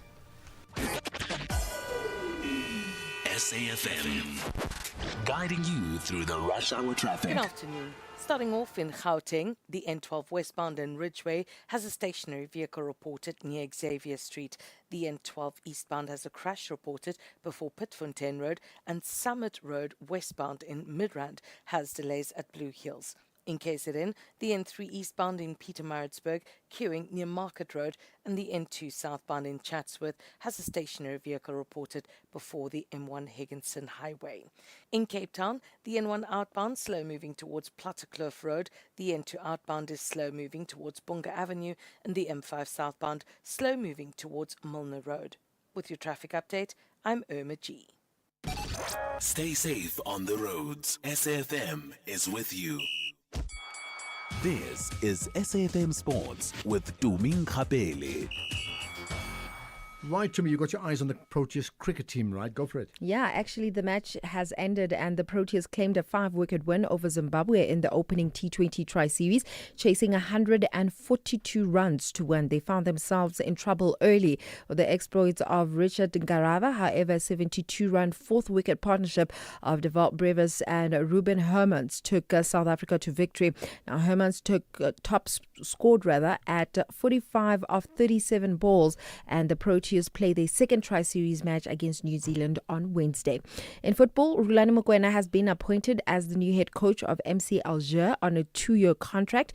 Mokoena replaces the Tunisians Khaled Ben Yahai, who chose not to activate the optional year of his contract. This is despite last season taking the club to the League One title as well as the Super Cup. MC Alger were African champions in 1976, and Eva Mokoena is set to be successful in the Champions League next year. It will mark the 50th anniversary since their only triumph in the continent's top club competition.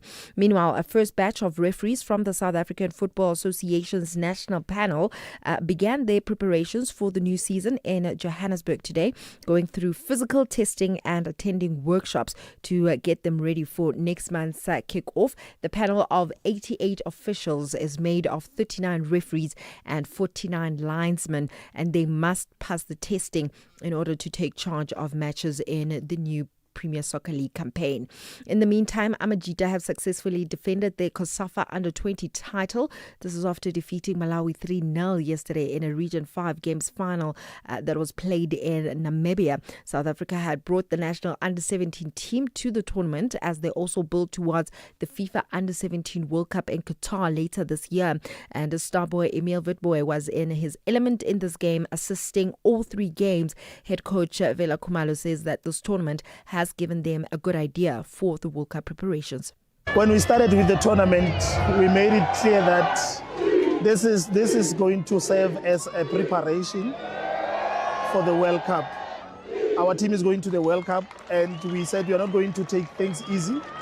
We want to prepare thoroughly, and these games came handy. They came at a time where we wanted them the most. And yes, I think we had a good tournament. A few things that we wanted to see, we can confirm now that we have seen them. Few players that we wanted to see, we are happy with that. But we still need more to prepare for the World Cup. But honestly speaking, these games came handy, and I'm happy that we played these games.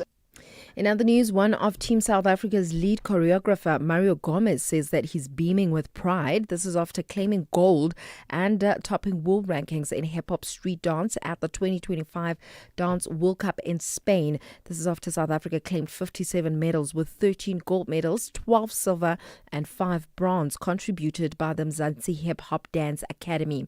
In an exclusive interview with SABC Sport, Gomez says that it is good to see an African country dominate the entire globe in dance. So yes, 57 medals. As you can imagine, I am bursting with pride. I'm so proud of our team. I'm so proud of our dancers. I feel some sort of gratification and fulfillment because, you know, coming from South Africa, you always think we're not good enough, or are we doing the right thing? Are we training hard enough? By just getting these medals and just being placed, I just feel we are literally on par with the world. And that's just something I will never forget. And I'll never forget what we were able to achieve at this Dance World Cup.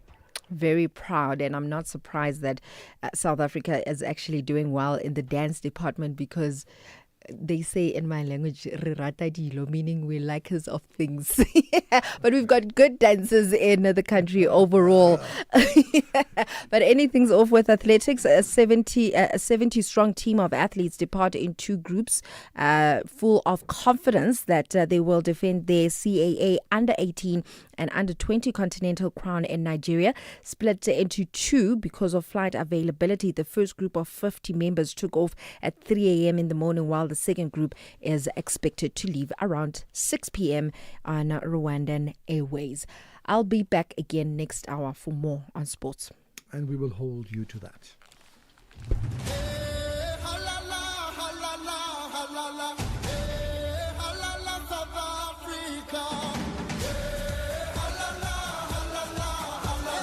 Hi, my name is Andile Dlamini, goalkeeper of Mamelodi Sundowns and Banyana Banyana. If I received 10 million to stop being a goalkeeper and become a boxer, no, I don't think I would do it. Flying the flag high is something that I carry in my heart. What do I like about SABC Sport? It caters for all, rich and poor.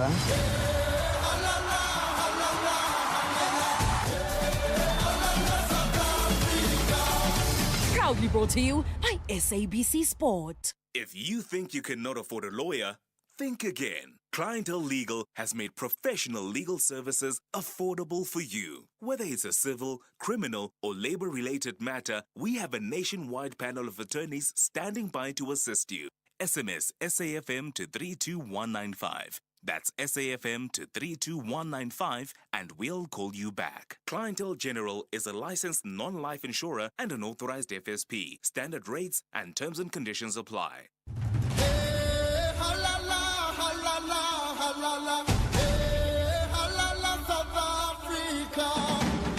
My name is Amogelang Motau, Banyana Banyana midfielder. What do I love about SABC Sport? You guys have managed to capture women's football stories because I think documentation is important.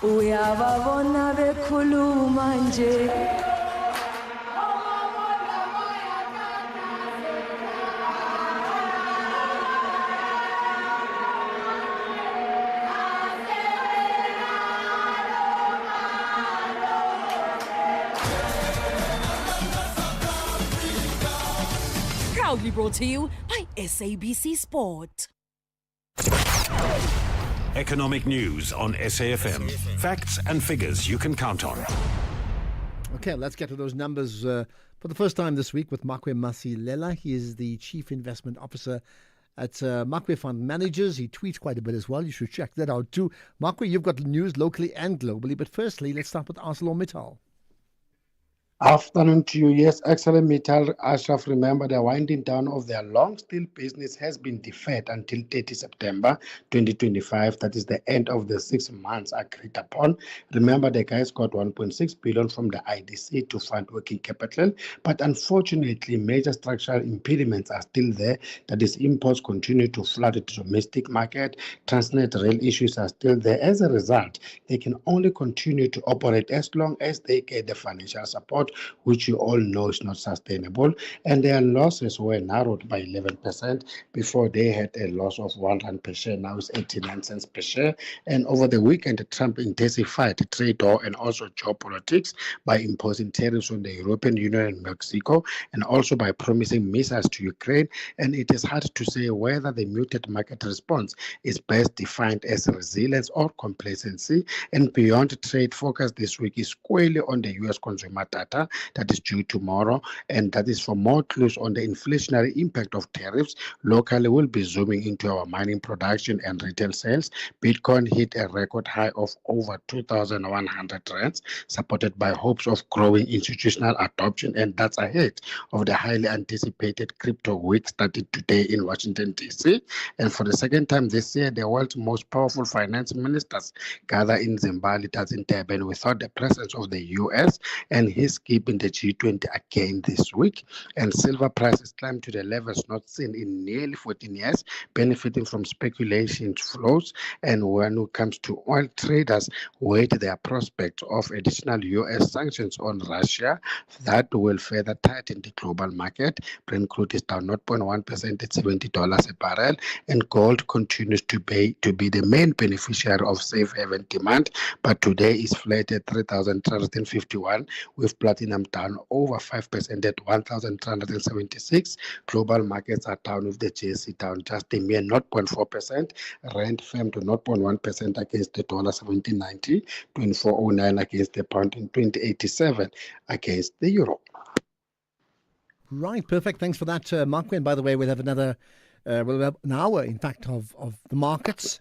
All the numbers you need to know with Jimmy Moyaha coming up from 6 to 7 tonight. Do not miss that. But what it also means, we're going to have a chance to talk to you shortly. So you're your own barometer of whatever it is that moves the pulse of our nation. Before we do that, there's an important comment or commentary from the South African Social Security Agency. We'll talk about that next.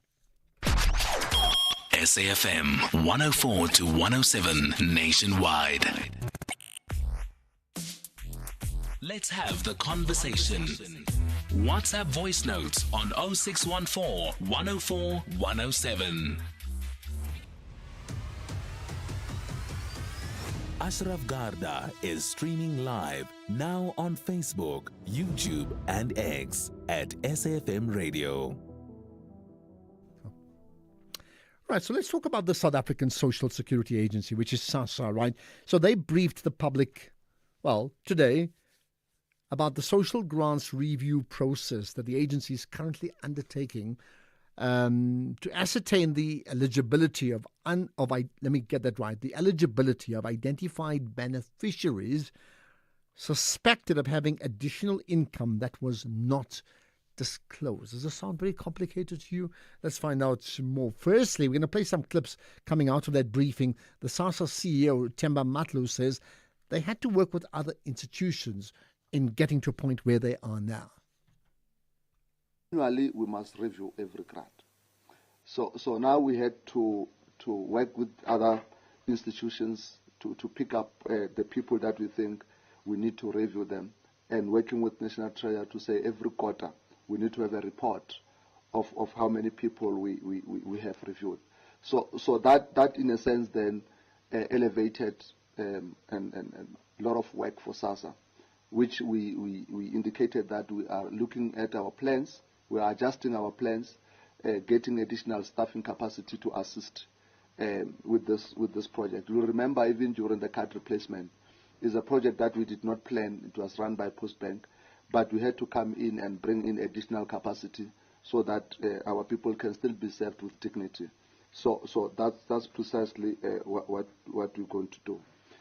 Look, the worst that is going to happen, the worst that can happen, Brenton I think has mentioned as well, that if the Section 14 is very clear, that beneficiaries must be, if their financial circumstances changes, they need to notify SASSA, and we also have the responsibility to review all the grants. Our law requires that we must inform beneficiaries for 3 months. If the beneficiary doesn't come forward, of course, we'll have to lapse the grant, we'll have to suspend the grant. Because it could be that some of them are either potential fraudulent cases, some of them, they really don't deserve to get it. As you know, that South Africa still needs to benefit from the very same fiscals that we are having. So that is the worst that will happen, as it clarified, that after 3 months, we'll keep reminding the beneficiaries to come. So this is interesting. The SASSA executive manager, Brenton van Vrede, then explained how money, and listen to this one, money received for child maintenance can be regarded as income. The key questions that was asked is how is income that is generally regarded as maintenance treated? I think three journalists asked that question. So it's the same. So I think what CEO mentioned, it's important that we the social grants aren't treated the same as SRD. We don't just check bank accounts and based on what is in your bank account, make a decision whether you qualify or not. With the grants, you would go through a process, so whether it's at the point of application, you'd bring in 3 months bank statements, and you'd sit down with someone and you'd work through every item on that bank account statement to determine, and the beneficiary will tell you, this money comes from this person, this comes from this source, this comes from that source, and at the end of the day, the beneficiary then signs an affidavit with all those statements saying this is what the income is for. Now, in terms of the social assistance regulations, maintenance is considered as income, but the beneficiary will be able to tell you, based on their 3-month statements, you'll be able to see the regularity of that, and you can then say, well, okay, because the grants are assessed on an annual income, so whatever you take the 3-month statements and you extrapolate and then you agree with the beneficiary, this is how much you would receive for maintenance for a period of a year.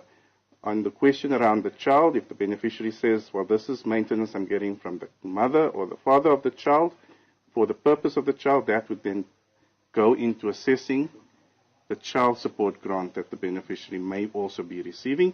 So the grandmother could be receiving a child support grant, but if the mother is supporting or the father supporting the child, giving the money to the granny, that money would be considered in the application for the child support grant, but not for the application of the older person's grant if the granny applied for the older person's grant as well, unless obviously she states in the affidavit that she's also receiving regular maintenance support from her children. But again, it's a process where you sit down with your grant administrator and you work through your bank statements, you record everything, and you write an affidavit saying what the money is for, and then the basis of that, you will then be assessed on whether you qualify. And there's more, of course. The SASSA CEO, Themba Matlo, then talks about SASSA's commitment to transparency. SASSA is fully committed to transparency, accountability, and continuous improvement of social grant system. We take our responsibilities seriously to serve the most vulnerable in our society, and will work harder to ensure that no beneficiary is left confused and disadvantaged. SASSA remains committed to protecting the rights and the dignity of each beneficiary by ensuring that no one who qualifies is unfairly penalized. Our efforts are directed at preserving the social assistance system for those who genuinely need it. For more information, you can contact our website, our call center number 0800 60 1011. Thank you very much. Okay. SASSA is fully committed. Right, I'm sure you have lots to say about that. Now, feel free to connect with us on air, and you know the numbers, but in case you don't know it and you like a first-time caller or listener, let me give it to you, okay? For the rest, save it on your mobile phone's easiest way to keep it permanently. 086 000 2032. And that's to call in live. Then you have the option to WhatsApp 0614 104 107. And then the third option really is to tweet us. Just tweet using the hashtag The National Pulse, tag SFM Radio, and tag me, Ashraf Garda. Give your comments as well. I'd love to hear what you have to say. We're still going to talk, by the way. We're going to get reaction regarding the appointment of Firoz Kachalia from a legal perspective. We'll talk about that after 5 o'clock. And we'll also chat to Darrell James from Action SA about this terrible story of a 31-year-old mother of 11-year-old Jaden Lee Meek appearing in the Roodepoort Magistrates Court, having been charged with her son's murder. We just hear too much of that sort of thing in South Africa. It really is. But I want to hear from you because you have the fingers on the pulse, and I want to feel it. Coming up next. They all believe they will be crowned champions, but gold medallions are reserved for the best of them all. It is the incredible clash of the 12 African women's national teams. Catch all the 24 matches of the Cap Total Energies Women's Africa Cup of Nations Morocco 2024 from 5 to 26 July 2025 on SABC Plus, S3, SABC Sport on DTT Channel 4 and SABC radio stations. Where Africa competes, South Africa connects. Proudly brought to you by SABC Sport. For the love of the game.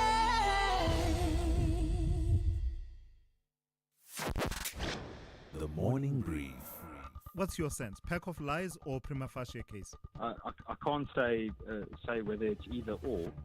What I can say, though, that I can't imagine that the provincial commissioner would take the risk that he took yesterday if he didn't have something solid to back it up. It just wouldn't make sense to me. It is literally and figuratively speaking suicidal move if you don't have evidence to back it up. And the fact that he had the amount of senior members sitting around him, task force members and NIU members, what seem to be NIU members in the background, also sends a very, very strong message. We might not all agree on the optics. That could be a debate for another day. That's Ian Cameron, who is chairperson of the Portfolio Committee on Police in Parliament. Tulasizwe Simelane on The Morning Brief. Find the podcast at safm.co.za. X at SAFM Radio and at Ashraf Garda. Okay, I need to hear you, right? So there's calls, there's WhatsApps, there's tweets. We'll check it all out. First, we go to Germiston, sort of east of Joburg, right? Tabo in Germiston, hello. Hi, good afternoon, Ashraf. How are you? Yeah, I'm pretty well indeed. Lots to reflect on, but I'm fine. Okay, no, thank you, Ashraf. Ashraf, let me start with, the question that we've been asking, on radio for the past, on several occasions for the past few minutes, to say what was supposed to have been an alternative to the Commission of Inquiry. Ashraf, we've got Parliament, that, a multi-party, Parliament comprising different political parties. We've got the Portfolio Committee on Safety and Security. So he was supposed to have asked Parliament to work with the SIU. The SIU has got even more powers than a judicial commission of inquiry because they've got, search and seizure, powers. They've got prosecutorial powers.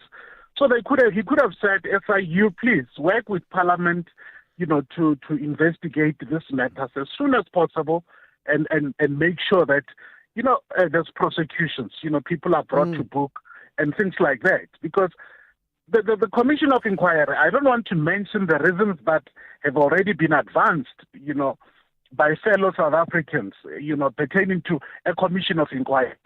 Cumbersome, expensive and things like that. So that would have been an alternative to a judicial. So I hear you, and I think the one difference compared to previous, commissions of inquiry or even getting an issue tabled in Parliament is that this is a GNU, so you don't have one party that dominates.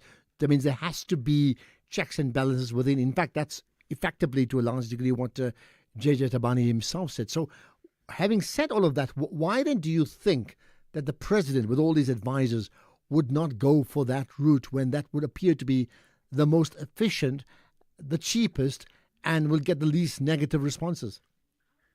Ashraf, I think the president danced to a political tune here, not necessarily, a government, a society tune. He chose the political party, which is the ANC in this case, over and above South Africans. Obviously, there's issues of, he had to sort of defend Minister Mkhunu, obviously for political reasons and things like that, perhaps even for his own survival, as president of as current president of the ANC. Because if he chose the country instead of the ANC as a political party, what he would have done, he would have fired Mkhunu. Because now, Ashraf, if you allow me, if I can tell you this.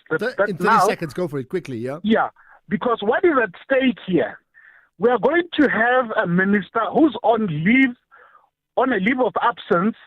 Remember, there's criminal cases that have been opened by political parties and everybody against Mkhunu. So we are going to have a minister who's on a leave of absence, who's going to be hauled before courts and that kind of a thing. What is that going to say about the credibility of cabinet and cabinet itself? Because he's likely to be hauled before the courts, and he's sort of still a minister in quotation marks who's on a leave of absence. And who are going to be the judges here, Ashraf? Well, the citizens. It's not those people who sit in the Supreme Court of Appeal or in the court. The actual judges in this case, in terms of credibility of cabinet and perhaps credibility of the president, are going to be ordinary citizens of this country. Okay, well, I'll tell you what, Thabo, you've raised a very important point, and I'll just leave it at that because I'm expecting other people to respond to you because you've articulated in many ways, when we say what is the national pulse, in 3 minutes, you've articulated exactly what the feel of the pulse really is. Thanks for that, Thabo. Let's go to Raisa in the Northwest region. Raisa, go for it. Hello. Good afternoon, Raisa in Kakumwana. Okay, thank you for joining us. Right. Thank you, my brother. Ashraf, I can't say it in one word, but the thing is, I remember a statement by one in Dawini Masangu that politicians are habitual liars. Now, Ramaphosa is taking it to a higher level, incorrigibility. So why do you think he's a habitual liar, taking it to another level? He took it, because every time this guy speaks, he's just talking lies. He's a president of lies. Who's Mr. Yeah, but why are you saying that? What did he do that gets you to now appoint him the president of lies? Look, whatever this guy has said never came to fruition. This guy spoke to us and told us about orange overalls. He's Mr. Orange Overalls, and I believe he's the first one to wear that orange overall after the ambitious national criminals go down the drain. Oh, goodness. Okay, right. So I've got these images of orange overalls, Mr. Orange Overalls. Listen, South Africa is a democracy. One thing we can do, we can get on air and say what we think, right? And even if we challenge, it's like, okay, hold it. That's what I believe. According to Raisa in Northwest, Minister of Liars is what he calls the president. What do you call him? Jabu in Project Glen. Hello, Jabu. Jabu, hi. Hello. Yeah, you're live. I'm good, very good. Go for it, Jabu. Yeah, I need you, us. South Africa, it's another stage. I know things that are happening in this country are worse than the Sodom and Gomorrah. The ANC, I'm telling you, even Satan himself, he rejected the ANC leadership. He is saying wherever he uses Satan, that the ideas are not my people. I do have my people. These one are not. They must go and look for someone that. Yeah, how do you make that statement? I mean, that's just like a look. It sounds very cute, but how do you make that statement? Like exactly what Satan is feeling, and you had a conversation with him, and he told you that. I'm asking, like, how do you know? What? You're on the same WhatsApp group. What is... No, it's just that these people, and then the question of EMS.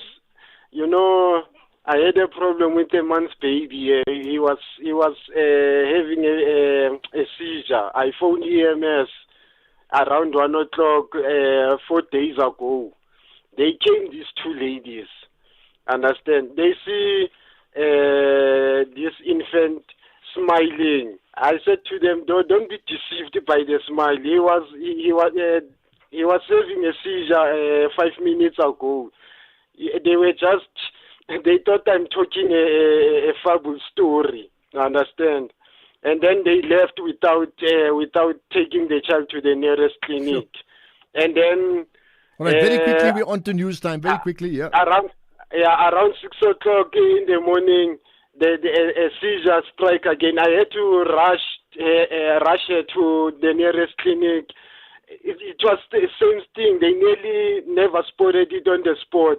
But unfortunately, there's a doctor who spotted it, and then they transfer my child to Paraguay. I'm saying that the EMS, they should provide doctors or paramedics. I have to leave it now. I'm so sorry. I'm so glad your child is better, right? I really have to move on because we're well past news time.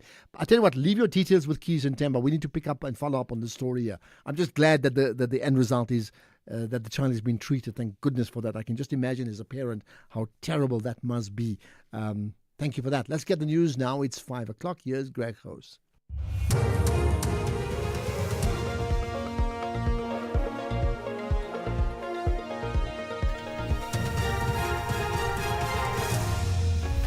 Thank you, Ashraf. Minister increases allocation for childhood development grant and the EU meets over Trump tariffs. Good day to you.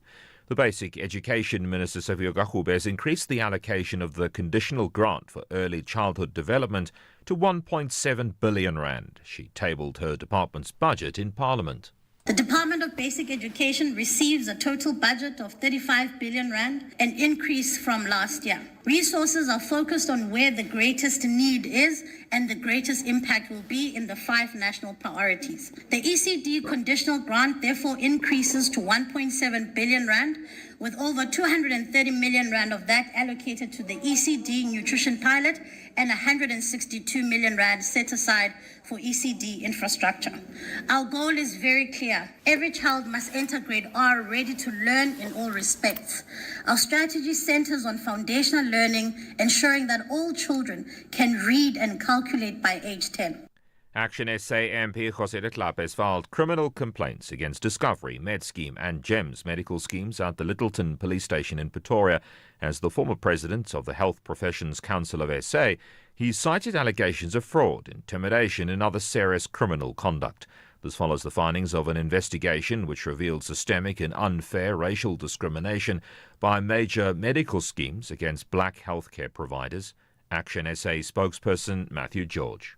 Action SA believes that laying formal criminal complaints is a critical step to enable investigators to lawfully access the relevant records, communications and case files. These materials, which Action SA is not in a position to obtain independently, are essential to uncovering the full extent of any wrongdoing and ensuring that those implicated are held accountable, including both medical schemes and practitioners who may have engaged in criminal conduct.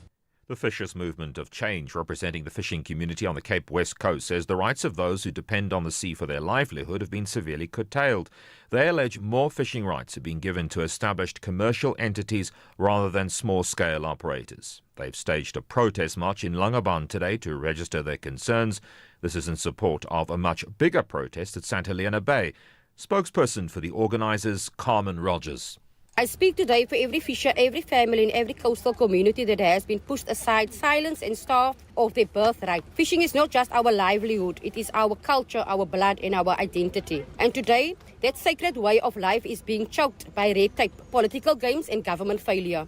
The Limpopo Initiation Schools Coordinating Committee says 16 of the 21 initiates who were taken to hospital outside Mokopane due to botched circumcisions are now being recircumcised at the hospital. 5 were treated last week. Committee Chairperson Eric Chauke. Well, what has happened is they were, in actual fact, originally they were 21 because they were removed from the initiation school because of the fact that their conditions, they were not well, so to put it. So that's the reason why they have been sent to George Marcel. Thereafter, out of 21, 16 were not okay, and then 5 of them are now in good condition. That's the reason why they are transferred back to George Marcel for treatment. As I understand now, I'm being told 8 of them are now well, and then they are still dealing with the 8 which are remaining, and thereafter they will be retransferred back to the initiation school. Trade ministers from the European Union are meeting in Belgium to discuss relations with the US following President Donald Trump's threat to impose 30% tariffs against the bloc. The EU's Trade Commissioner, Maroš. Practically, it prohibits the trade. So if you're talking about 30% or 30% plus, there will be a huge impact on trade. It will be almost impossible to continue the trading as we are used in a transatlantic relationship. And if you look at the impact this would have, the transatlantic supply chains would be heavily affected on both sides of Atlantic. Top story, the Basic Education Ministers increased the allocation of the Conditional Grant for Early Childhood Development, or ECD, to 1.7 billion rand. That's SAFM News. I'm Greg Coz. In sports this hour, the Proteas claimed 5-wicket win over Zimbabwe. Erasmus backs Fisher, and Rampadi and Slade claimed silver in Wimbledon quad doubles. More details at 5:30. SAFM, guiding you through the rush hour traffic. Good afternoon. Starting off in Gauteng, the N1 southbound in Roodepoort has a stationary vehicle after Albertina Sisulu Road exit. The M1 southbound is slow moving towards Boysons, and Eskom Pahleli Drive northbound in Pretoria has delays towards Moot Street. In KZN, truck congestion reported in the Maiden Wharf Bayhead area, so expect delays. The R102 southbound queuing towards the M25 Commercial Highway, and the N2 southbound in Chatsworth has a stationary vehicle before the M1 Higginson Highway. In Cape Town, Strand Road eastbound in Stickland, slow moving towards the R300 Highway, Jan van Riebeeck Drive southbound, slow moving towards Francis van Zyl Drive, and the N2 outbound is slow moving towards Bunga Avenue exit. With your traffic update, I'm Irma G. Here, there, and everywhere. SAFM 107 FM in Kroonstad. If you think you cannot afford a lawyer, think again. Clientele Legal has made professional legal services affordable for you. Whether it's a civil, criminal, or labor-related matter, we have a nationwide panel of attorneys standing by to assist you. SMS SAFM to 32195. That's SAFM to 32195 and we'll call you back. Clientele General is a licensed non-life insurer and an authorized FSP. Standard rates and terms and conditions apply. WAFCON reigning champions Banyana Banyana believe they can deliver 3 points to the people of the South. Meanwhile, the West Africans Mali have a big task to wrap up their run in Group C with a win. This is the Total Energies Women's Africa Cup of Nations Morocco 2024. South Africa tackles Mali on Monday 14 July at 9 p.m. Streaming live on SABC Plus and S3. Also available on SABC radio stations. Where Africa competes, South Africa connects. Proudly brought to you by SABC Sport. For the love of the game.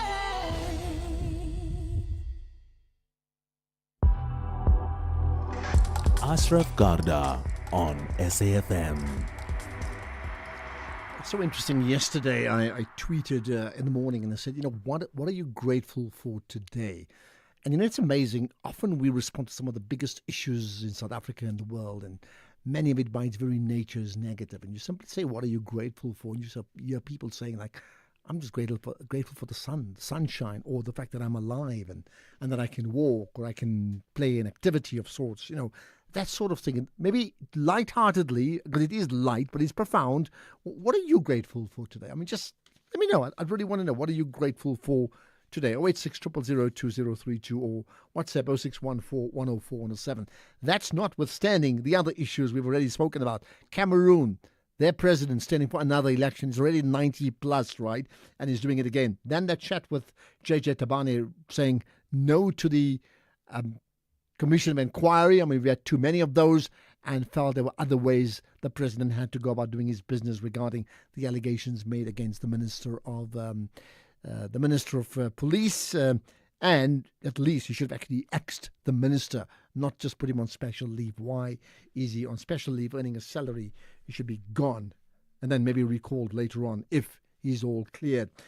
Amongst the other things, of course, is the conversation around Feroz Kachalia. In fact, Professor Feroz Kachalia, right? But he is now the acting Minister of Police, and one can have a debate about his own personal track record. But that's not what some of the parties have been speaking about. I think two parties in particular, the EFF as well as the MK party, have been questioning not his overall competence, but whether he could be allowed to be appointed as an acting Minister of Police in the first place. Because the President appointed Prof. Kachalia in terms of Section 91(3)(c) of the Constitution, which empowers the President to select no more than 2 ministers from outside the National Assembly. So we thought, let's find out constitutionally what's allowed and what's not allowed. Dan Mafora is with me, who's a KSAC senior researcher. Dan, appreciate you connecting to us here on the National Pulse. Hi, Ashraf.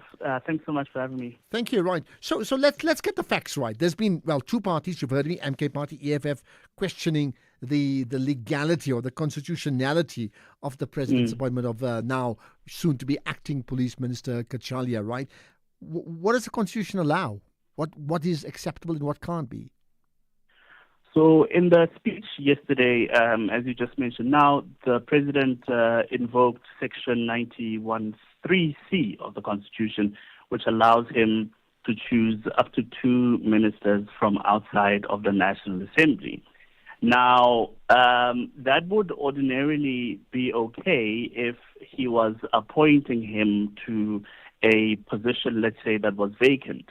But because the Minister of Police is still in his position and has been placed on a leave of absence, that means that his position is not vacant. So the appointment of acting ministers is actually regulated by a different section, Section 98 of the Constitution, which says that the President can transfer the powers and functions of one cabinet member to another. The issue that the EFF and the MK are raising is that it seems as though because Professor Kachalia is not a member of cabinet, he cannot be appointed as an acting minister. So there's a bit of confusion about what is the actual section that the President is relying on to appoint Professor Kachalia to this position. Okay, so where do we go next with this? I mean, there's complexity. Where do we go next? Yeah, so I think it might have just been an issue of the statement or the speech not being written clearly enough. But what we envisage to happen is that the President will appoint Professor Kachalia as a minister without a portfolio first, and thereafter appoint him or designate him as the acting Minister of Police. That's the only way that, as an outsider to the National Assembly, Professor Kachalia can become the acting Minister of Police. And just to be clear, you made the point that you actually can appoint 2 ministers who are not MPs, right? Two people who are not MPs. You can appoint them to the cabinet, and I think we've had the minister. There's been a few examples of that over the years. Some of the names escape me. So that would assume that we don't have 2 as yet at this point in time, right? As far as I'm aware, we don't, because the last minister who was a minister outside of cabinet, or outside of the National Assembly rather, was Minister Ibrahim Patel. And I think for a time, Minister of Electricity as well, but I'm not sure. But currently, all of the members of the executive are appointed from the National Assembly, so those 2 spots are still open. Okay, so if then he's appointed as a minister, so I mean it's a technicality if he then is appointed as first a minister and then appointed then as the minister, could he still then serve as the acting minister, or does he actually have to be the actual minister, which means there's a question mark about the current minister who's on leave of absence? So he absolutely can be the acting minister, because all the Constitution says is if a minister is not able to fulfill their role or is absent from the role for some reason, then the president can appoint an acting minister. So the minister Minister Kunu can remain in that position on this leave of absence, as it's called, while Professor Cachalia takes up the reins as acting minister of police. Okay, so with that in mind, I mean, are we suggesting that we can have wonderful case studies on legalese all afternoon, but in reality, this is not going to be a big deal? It's very easily circumventable. Yeah. Well, it's a big deal in the sense that the president, the president's statement is giving rise to this anxiety and this argument, right? So what we're saying is the president needs to be very clear. The president needs to be very clear about what powers the president is exercising in terms of what provisions of the Constitution are there. Because right now, what we have is the statement that tells us he's using the Section 91 power to achieve something that can only be done if he exercises the Section 98 power, right? And that's a serious issue. So what we're saying simply is that the presidency needs to be more meticulous in how it sends out these decisions out to the public. But ultimately, what will matter is when we finally see that proclamation or that minutes appointing Professor Cachalia. We will have to see whether or not what we've been discussing now is in fact what they're doing, or if he believes that he can actually just appoint him in terms of Section 91. Okay. While I have you, let's go back to the minister who's on special leave, the Minister of Police, right? So just help us understand this. What is the difference between a minister on special leave, a minister who's been suspended, and a minister who's not the minister any longer, as in the minister has been axed? Because I would think those would be the three options available to the president at his discretion, unless there's a fourth one that I don't know about. So what is the difference, and why do you think then the president went for this option?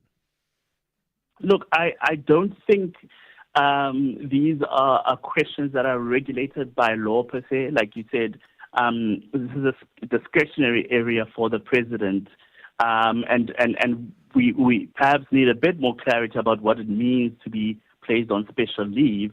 But what is clear is that he cannot be in the office and exercising that office's powers. So at most, what he will be is a normal member of the National Assembly. But really, in law, I couldn't tell you what it means to be for a minister to be on special leave. And we've had, of course, ministers suspended for a couple of months without pay, and other such things. But again, it's a very fuzzy area where the president's discretion is quite broad. Okay, lots to reflect on. I mean, I could say these are the days of our lives, but let me just call it the National Pulse. Dan Mafora, appreciate your time. Thank you for joining us here today on the National Pulse on SAFM. Thank you. Well, I'll tell you what, pick up on that if you like, in terms of his explanation. Interesting one, even in terms of special leave. I mean, how is that defined? What do you understand by that phrase, special leave, in terms of, he can't come to the office, he can be an MP, he certainly can earn money, which is not the same as being suspended or actually axed, which is what many people had hoped would have happened to our own Minister of Police after he was accused of effectively meddling in the affairs of the judiciary and the Minister of Police and the police and how they go about doing their work, right? Well, I certainly welcome your thoughts. Now, talking about justice, there's this horrific story of an 11-year-old mother now appearing in court on charges of murder regarding her own son. We'll talk about that next. Champions need motivation above and beyond winning. South Africa, show your love and support for the WAFCON defending champions Banyana Banyana. Witness the CAF Total Energies Women's Africa Cup of Nations Morocco 2024 from 5 to 26 July 2025 on SABC Plus, S3, SABC Sport on DTT Channel 4 and SABC radio stations. Where Africa competes, South Africa connects.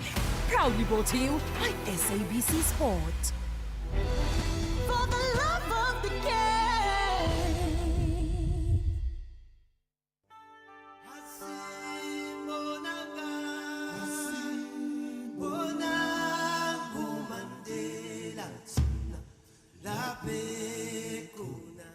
listening to SAFM Radio, This Mandela Month. It is in your hands now.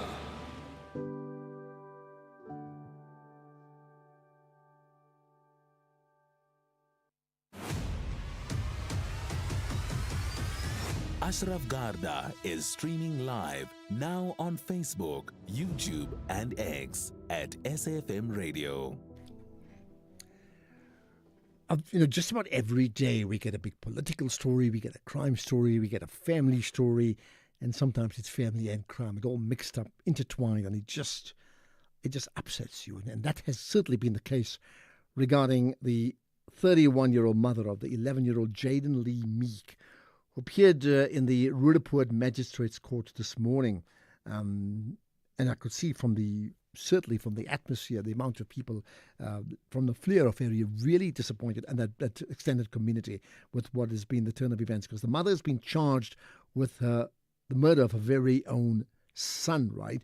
So let's find out more about it, because an interesting thought coming out of this is the views of Action SA's Member of Parliament, Daryline James. And, she's spoken about issues on crime over the last decade or so, if I can remember. Daryline, appreciate your time. Thanks for connecting to us on the National Pulse. Thank you so much for having me, Ashraf. Thank you. I mean, this is just another horrific story, isn't it? Yeah, I think I'm still recovering from today's events. It literally feels like I attended a funeral.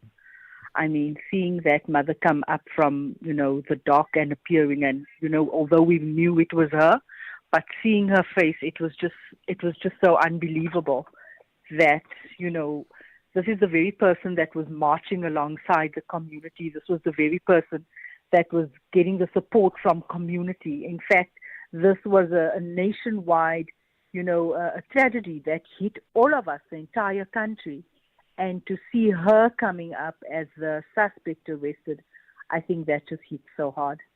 So maybe just take us through the timelines in terms of, we'll get to the very beginning just now, but in terms of what turned from her marching with the people of the community in the streets against the loss of her own son to actually being a suspect and now appearing in court. I'm actually not even sure how all of this happened, and this is why we're all saying we cannot wait for this trial to actually start so that we can put the puzzles together. I mean, 1 minute you have someone that is reports your son, but I think I always had my suspicions from the word go, because, they said that this boy arrived home from school and the mom only reported him missing, I think, later that evening, past 7, 8 o'clock. And I couldn't help but ask myself, if our kids are half an hour late from school, already that sort of raises an alarm and you go out looking. And I couldn't help but wonder, why did she take so long to report her child missing? I think the second red flag for me was the fact that, when I asked for a full report on how SAPS handled this matter, when it was reported, the general actually said that we did want to search the flat of the mother, but she told us that it's a waste of time. So her place was locked and she was standing outside. The other thing was the fact that she left early morning hours and came back the next day. So there were quite a few red flags, but one can only think it. You cannot say to it because you try and remain sensitive. And then today you hear this. Okay, so I know that. Yeah, carry on. Go ahead. Yeah. Yeah, I know that, there are reports. I spoke to various police and that the body was badly bruised, and sort of such things. The body was warm the next morning.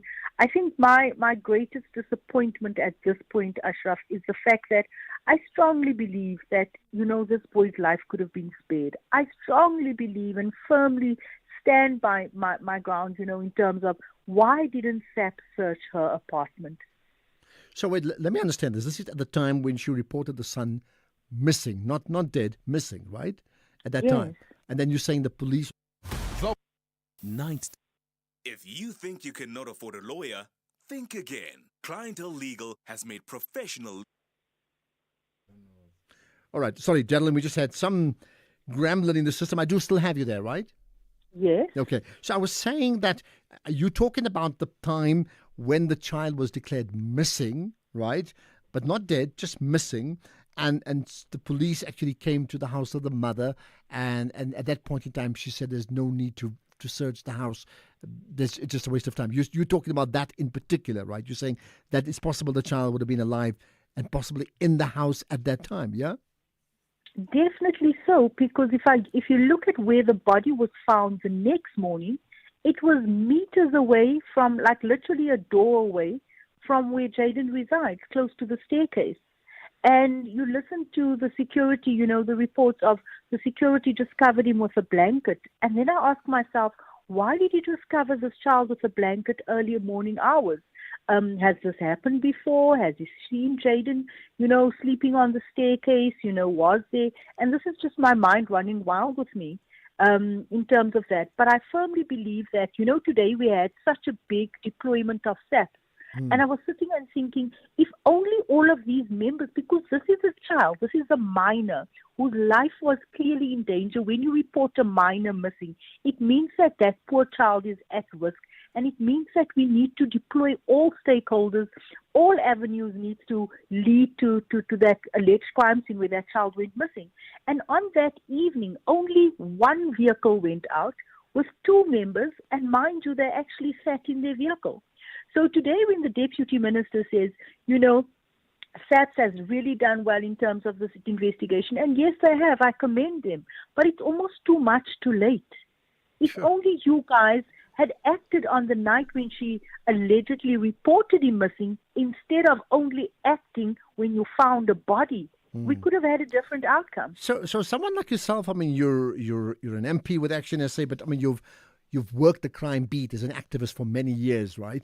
How did you know that the mother told the police that, you don't have to search here, just a waste of time, and that they effectively agreed with her?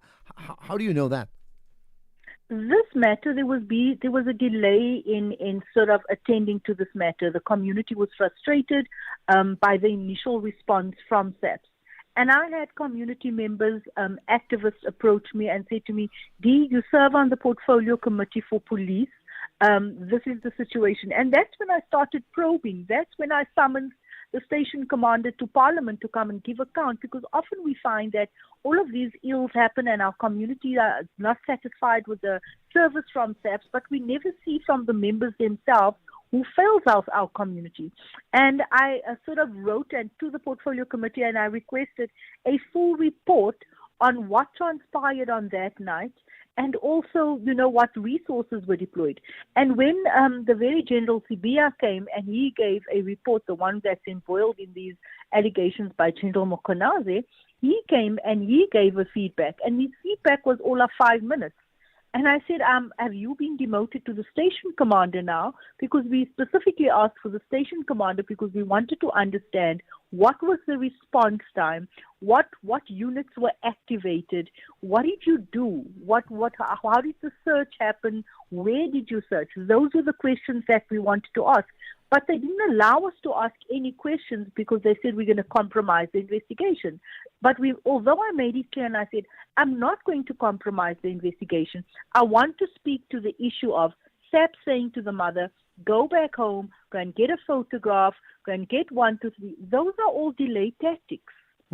So when then did you find out that the mother, in fact, was going to be charged with the murder of her son and appearing in court today? I mean, when did that happen? Well, they were obviously, being a member of parliament, obviously, speaking to some of the police officers and whatever, it was brought to my attention that, it is actually the mom. It was a couple of weeks ago, maybe 3 weeks ago, and SAPS was basically just waiting for confirmation of like certain forensic reports before they could officially charge her, because you can imagine if SAPS sort of takes in the wrong person.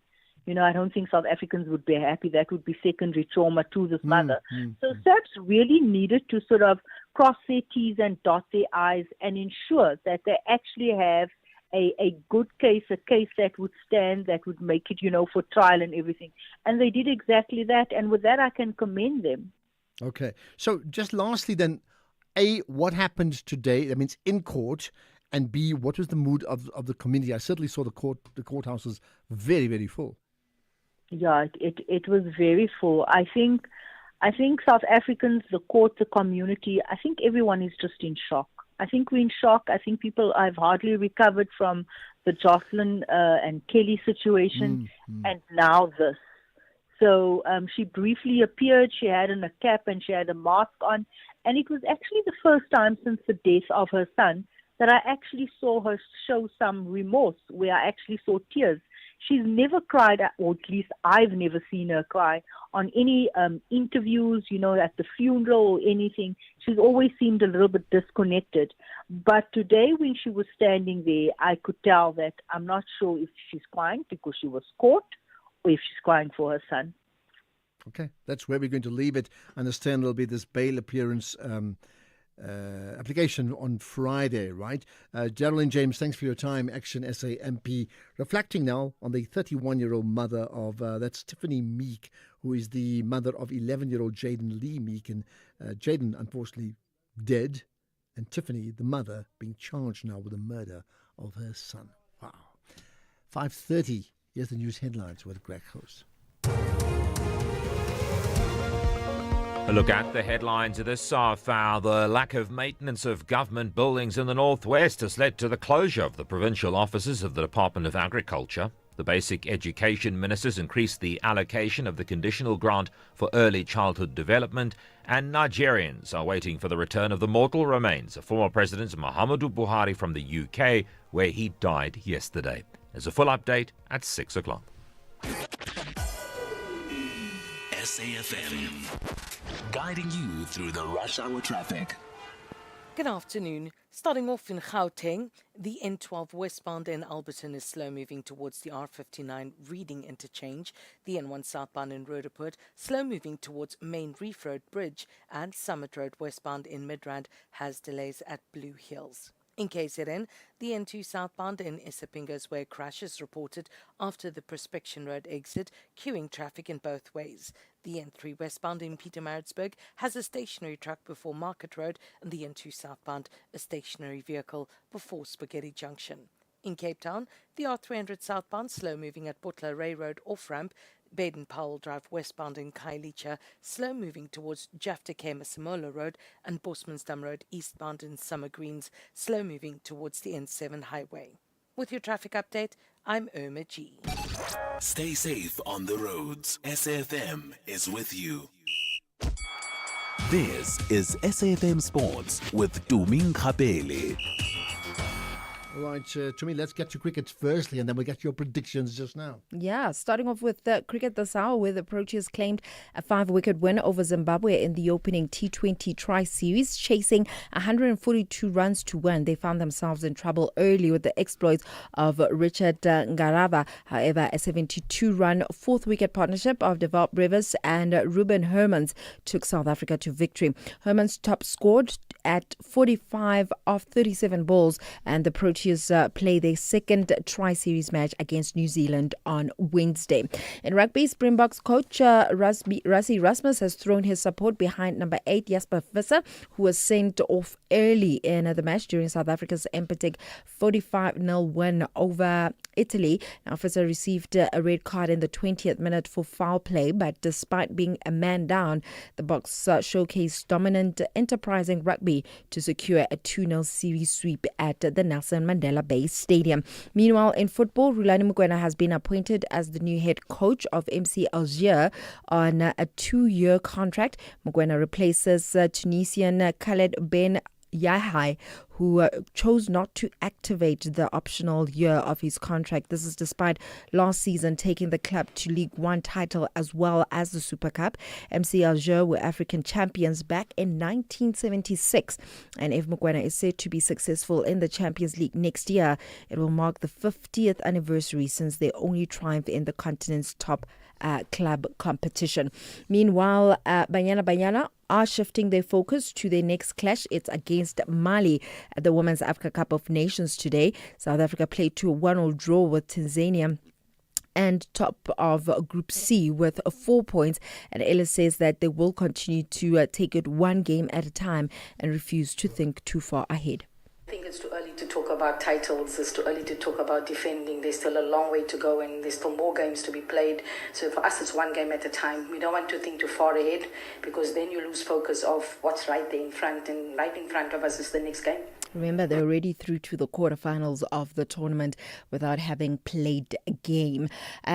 Ending things off with tennis, wheelchair tennis star Donald Rampadi says that it's a dream come true to have reached the Wimbledon final and walked away with a silver in the quad doubles alongside his British partner Gregory Slate. This is after the pair went 6-love, 6-2 down against Israel's Guy Sasson and Dutch partner Niels Fink. And Rampadi says that he is still in disbelief that he and Slate finally got to experience a Wimbledon final for the first time. And talking about Wimbledon, actually, Ashraf, we got a tweet from Maestro saying we're still waiting for Wimbledon results. You all were excited about Wimbledon and unstoppable. Alcaraz versus Sinner. Now no final results about Wimbledon. What is it? Sinner made a sin? Lol. Salim, because it's 24 hours ago. That's really the reason. And I guess probably he's trolling me because of course, yeah, you remind me of Alcaraz because he was the French Open champion. Yeah. And then after he won the first set, he arm first in the air like gladiator style. And that was the last set he won. So, things changed. So you were you were the prediction champion last week. How did you do this week? I was horrible. If anyone went with my predictions this weekend, I'm very sorry because they lost a lot of money. I said Banyana would win against Tanzania. It was a 1-1 draw, so wrong. Then also I said PSG would beat Chelsea. I was horribly wrong with regards to that one. The Springboks did win against Italy. Iga Swiatek did win her match, and I was rooting for Djokovic. Like, probably someone was like, why would you root for Djokovic? But unfortunately, he didn't even make it to the final. Yannick Sinner is the one that won the Wimbledon. So, yeah, I got 2 right. 2 out of 5. Not bad, but 40%. out of what I usually... What is that pass rate in schools? Like they say 33%? Okay. Yeah, so at least I passed. Listen, we'll have to set up a commission of inquiry into the way you make your predictions for next week or this coming week. In fact, Friday. Hopefully it's way better this time around. Great. Have a good evening. We're going to connect tomorrow. Tomorrow again. Ke nna Tumeng Kgapela, Modimo ke yo. SAFM 104 to 107 nationwide. The Black Queens are chasing maximum points, but the Twiga Stars have a different plan about this contest. The continent is divided into 2, the West and the East. This is the Total Energies Women's Africa Cup of Nations Morocco 2024.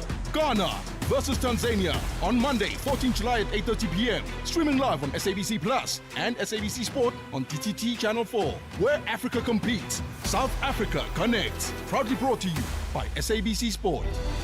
For the love of the game.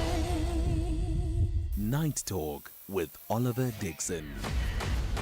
When leaders need to account, we call on them.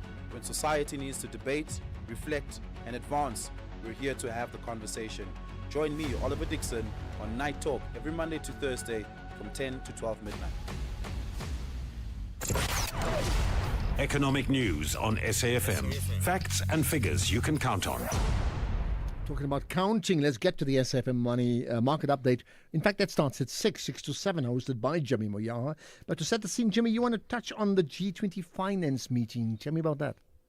Good afternoon, Ashraf. Good afternoon to the listeners. Yes, the G20 finance and central bank deputies meetings started or kicked off this today.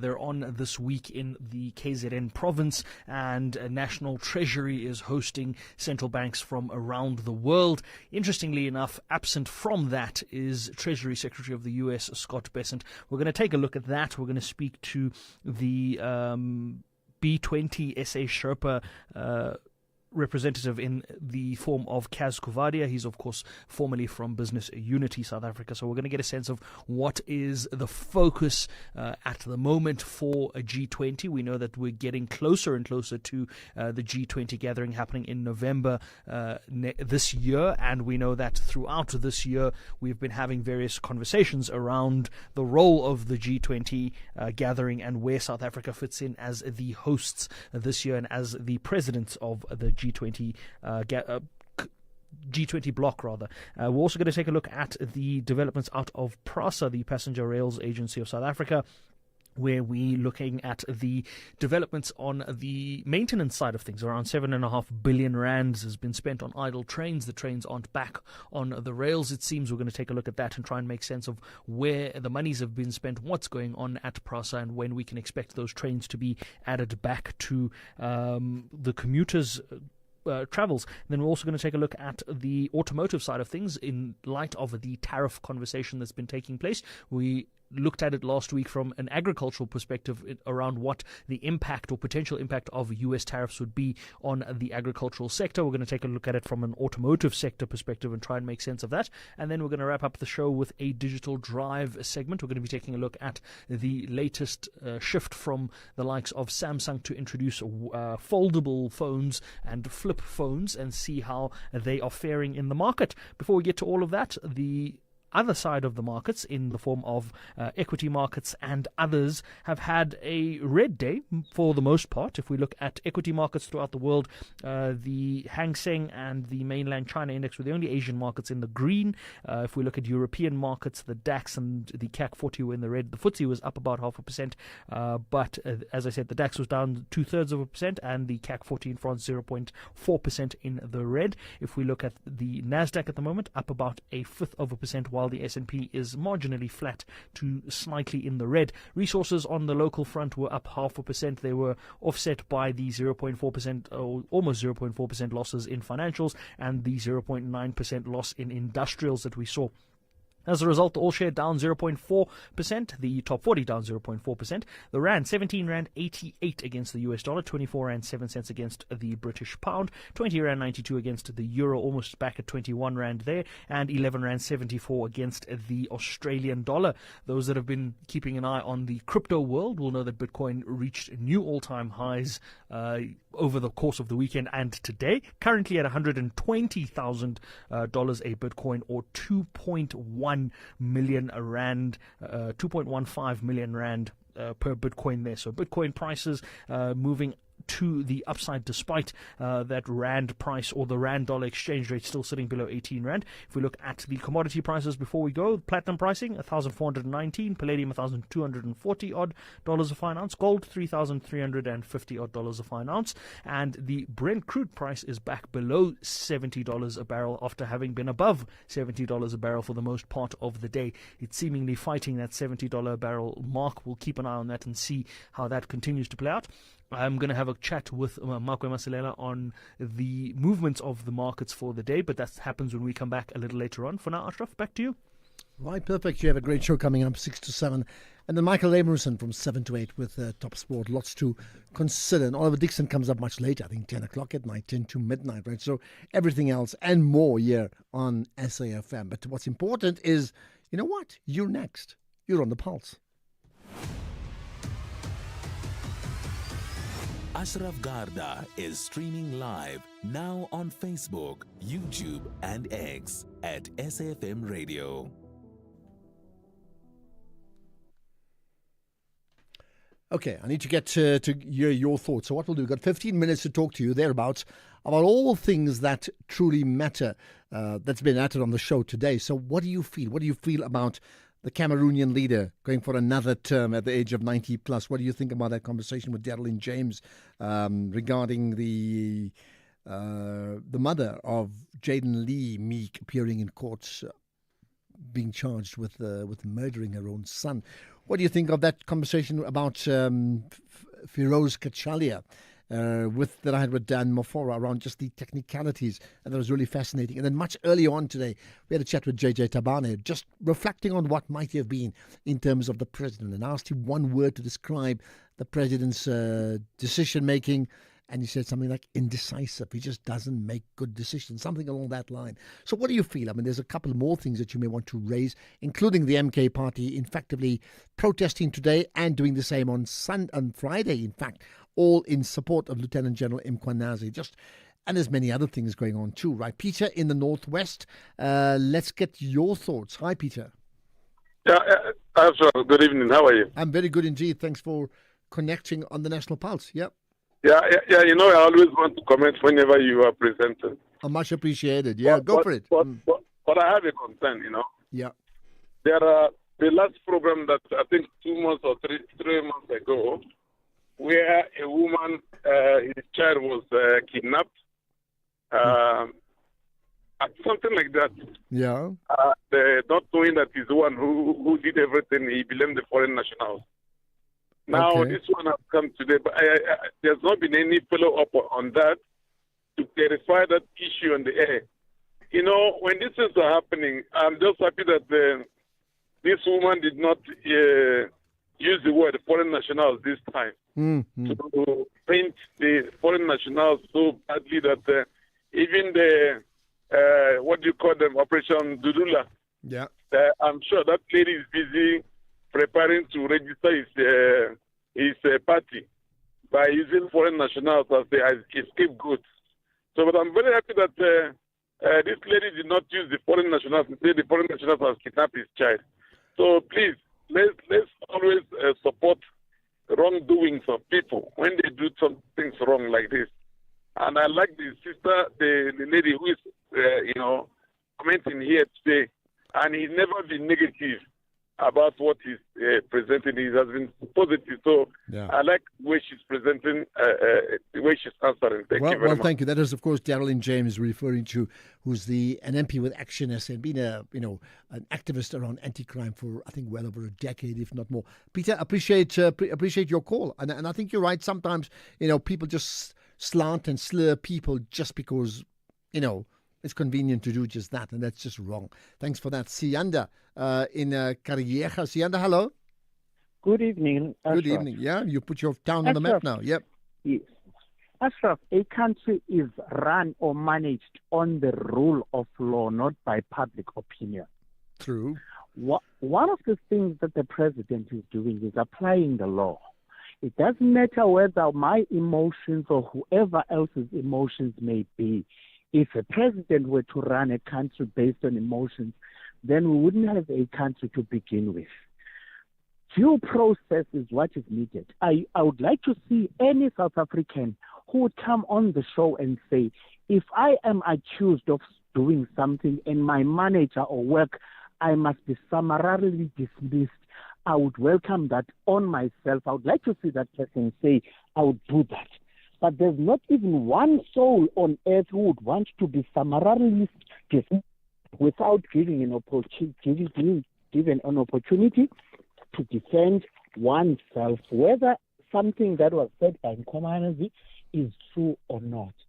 Due process must be followed. Well, I hear what you're saying. Listen, Siyanda, the one part I can relate to, certainly myself, being a moderating conversations as the talk show host on the show. You're right. If we pandered to the whims of every single caller and guest, and as if they're the only people who are right, sure, we would be all over the place, I promise you. So even in our line of questioning and reflection, I have my personal feelings, but we have to understand that we need to keep a cool head and not get completely emotional about these things. So and not just this, I'm talking about every single day. So your point is well taken, and I think it's good advice for all of us. Thank you for that call, Siyanda in Kariyega. Now, there's more. There's another comment about one word that describes Ramaphosa's address to all of us yesterday. One word for the president: spineless. Johnny and George. Sure. Spineless. Harsh words. Yeah? No?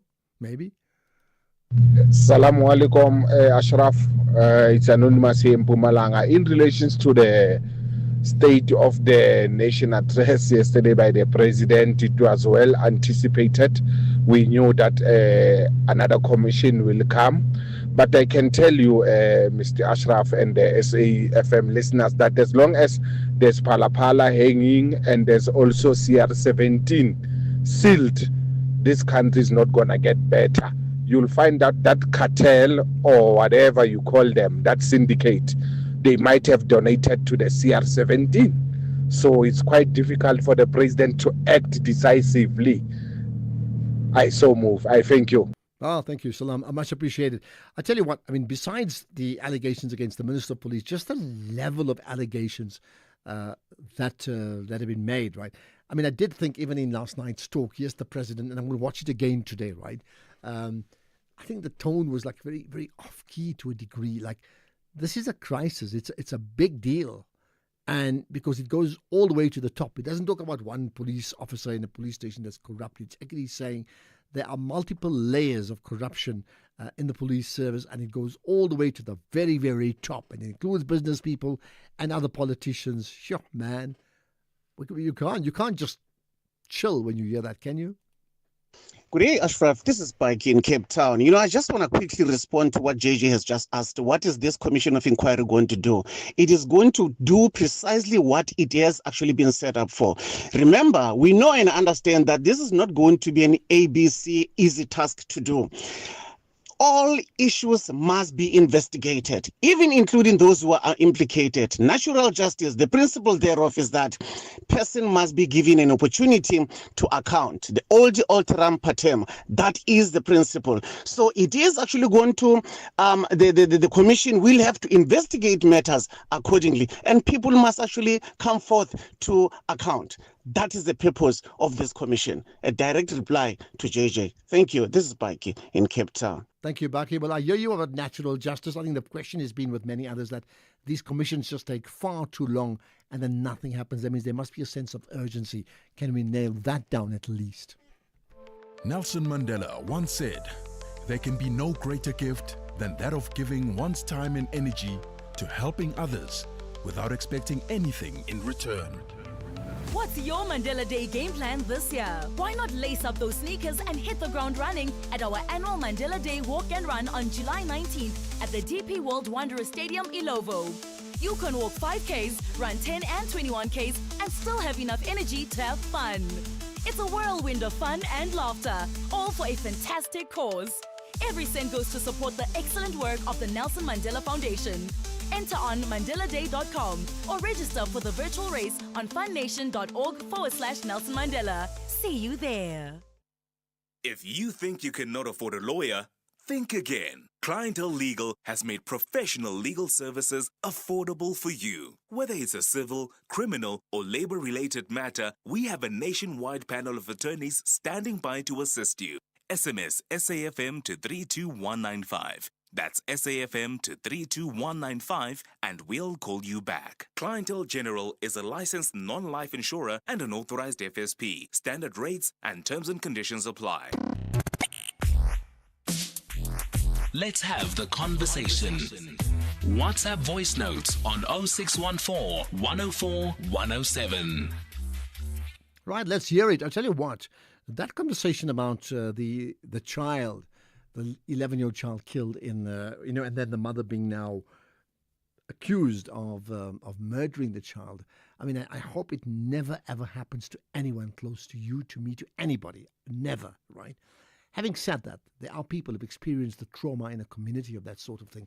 I mean, if you're up for telling us about it and share it, even if you're anonymous, so I want to hear it because I think those human stories is sometimes things we tend to forget. There's a human story away from the political debates that take place in our country that we need to hear.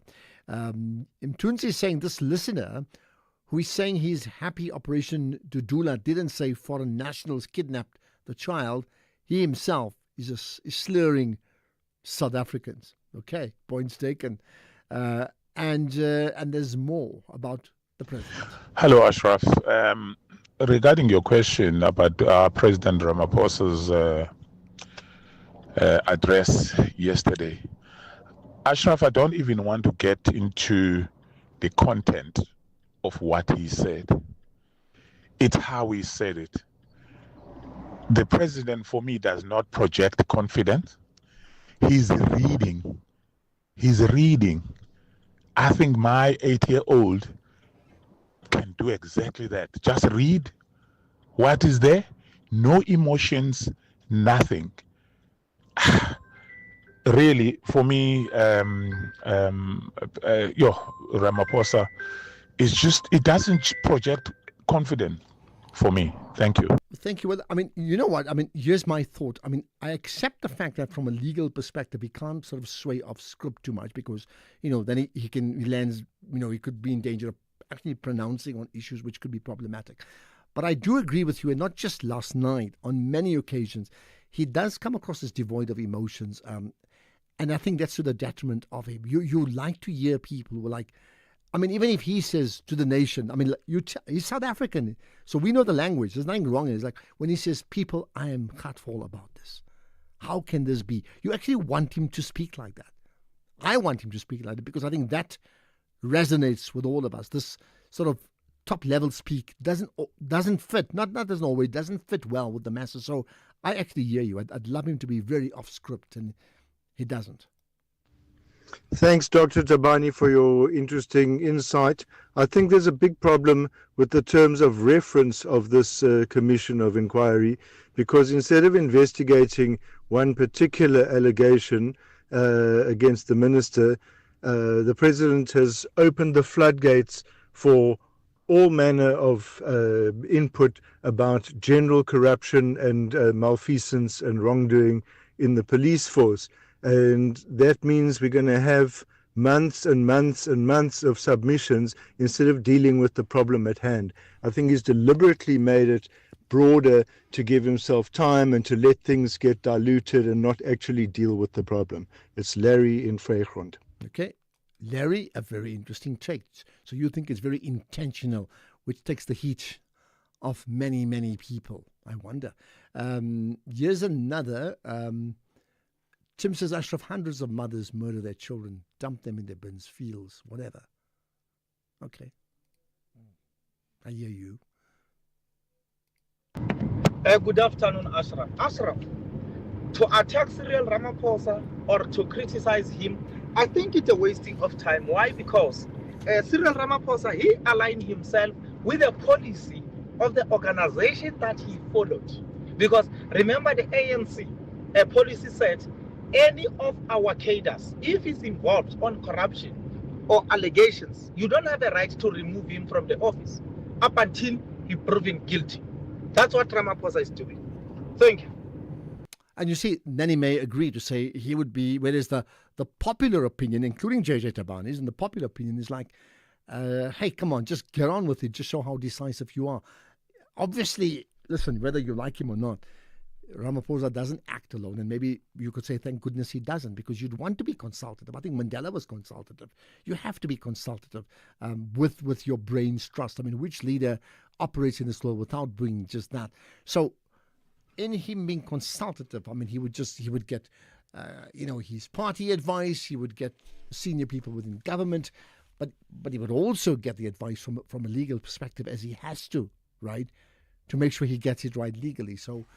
I mean, I'm not saying I agree with him. I'm just saying, when when sometimes people say, hey, but that guy is dumb. And I hear that often. Like, I mean, that can't be true, can it? You can say he may be calculated. You can actually say he's being strategic and maybe you don't agree with his point of strategy. But to like, hey, this guy's an idiot. He's just dumb. I mean, that's just off the mark. I'm not the president. I've never been. The closest to being the president I've been in hosting managing a country is hosting a talk show like the National Pulse. And I can tell you even that is not easy. Good evening, Ashraf. This is Incognito in Durban. Yo, Tamba, how do you know that Satan said that these are not my children? These are not my people. ANC rejected even by the devil. Yarr. Well, that's exactly what I asked him. He's obviously on the same WhatsApp group. Like, what group is that? What's it called? Oh my goodness, people speak with such authority. They got like first-hand information on that issue. Hello, Ashraf and the listeners. I agree with this guy who say the President Ramaphosa is a president of liar. Yes, he said 2 days ago when this problem of Mr. Mpunu occurs, he said he's going to open a commission of inquiry. And he make example, he said the past commissions were producing good results. Which commission had produced a good result? Mr. Ramaphosa is a liar. Mekezi Ramasiliso from Botaville. Thanks, actually. Thank you. Oh, goodness. I tell you what, I really need to get Temba and Keys to assist in working on this one to say, let's get like a thought leader conversation from one person, tracking maybe 5-6 commissions of inquiry and looking at each one. What was it about? What happened next? Who got nailed or didn't in terms of the outcomes based upon the recommendations? We need to know. Hello, National Pulse. You know, there is something that we forget. Zuma used to change ministers as he wishes. Why is it that Ramaphosa is afraid? Can you see the real state capture is actually under Ramaphosa? Mhogondi Pela. Bye. Why would you think that Ramaphosa must emulate Zuma's style? By the way, I mean, if you listen to Vince Mngwenya, the spokesperson, he confirmed today that, in fact, the Minister of Higher Education was prevented from going on an overseas flight, confirmed by the President saying so. So the spokesperson did that, which suggests that there's a problem, and he's going to have to attend to that separately, not on this one year. So I tell you what, don't just write off that change. It didn't happen last night. In fact, it was not part of the brief. It may still happen. Ashraf, is Northern Cape too far from where your desk is? Yes, like it, man. My messages never get through to SAFM. For some reason, I don't know why. But I always send at least something. Seems maybe our frequency in the Northern Cape is not like those of Mpumalanga, Joburg, and wherever. It's only those that you always, and not you only, all the others do the same. I thank you, Pastor. Hey, man. The good news is the Northern Cape is on the pulse on the map today because we played it. And I'll tell you what, we don't deliberately not play a voice note because you're from the Northern Cape. Not at all. Sometimes it's just so many, we just can't get through all of them. That could be a reason. But I'm glad we played yours today, and I hope it's the first of many because I'd love to hear what you have to say. You reflect the national pulse as per the Northern Cape. So thank you for that. As does everybody else. When you call in, when you connect with us, when you tweet, you reflect the entire nation. And I really am appreciative of that. I'm sure Tembakis and Vusani would say the same thing. So can we do it again tomorrow? 3 to 6, right? It's the National Pulse. Let's get the news. Here's Greg House.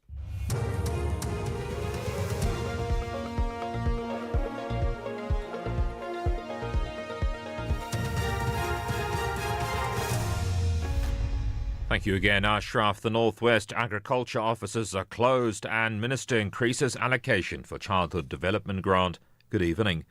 A lack of maintenance of government buildings in the Northwest has led to the closure of the provincial offices of the Department of Agriculture in Mahikeng. This comes after the Labour Department recommended that the building be closed because it has serious structural and electrical problems that make it unfit for occupation. The Regional Secretary for Labour Union Nahau is Thabo Shoping. We have a number of government buildings in the province that are not compliant with OHS. Agriculture being one of them, and having been closed because the branch they felt that it has been quite a while since they've raised the issues that are related to OHS in that building. Dating back from 2019, where some notices were even issued for this building. Meanwhile, the Department of Agriculture says they've now requested other accommodation for their staff members. Provincial Agriculture MEC Madoda Sambata. As the Department of Labour has issued a closing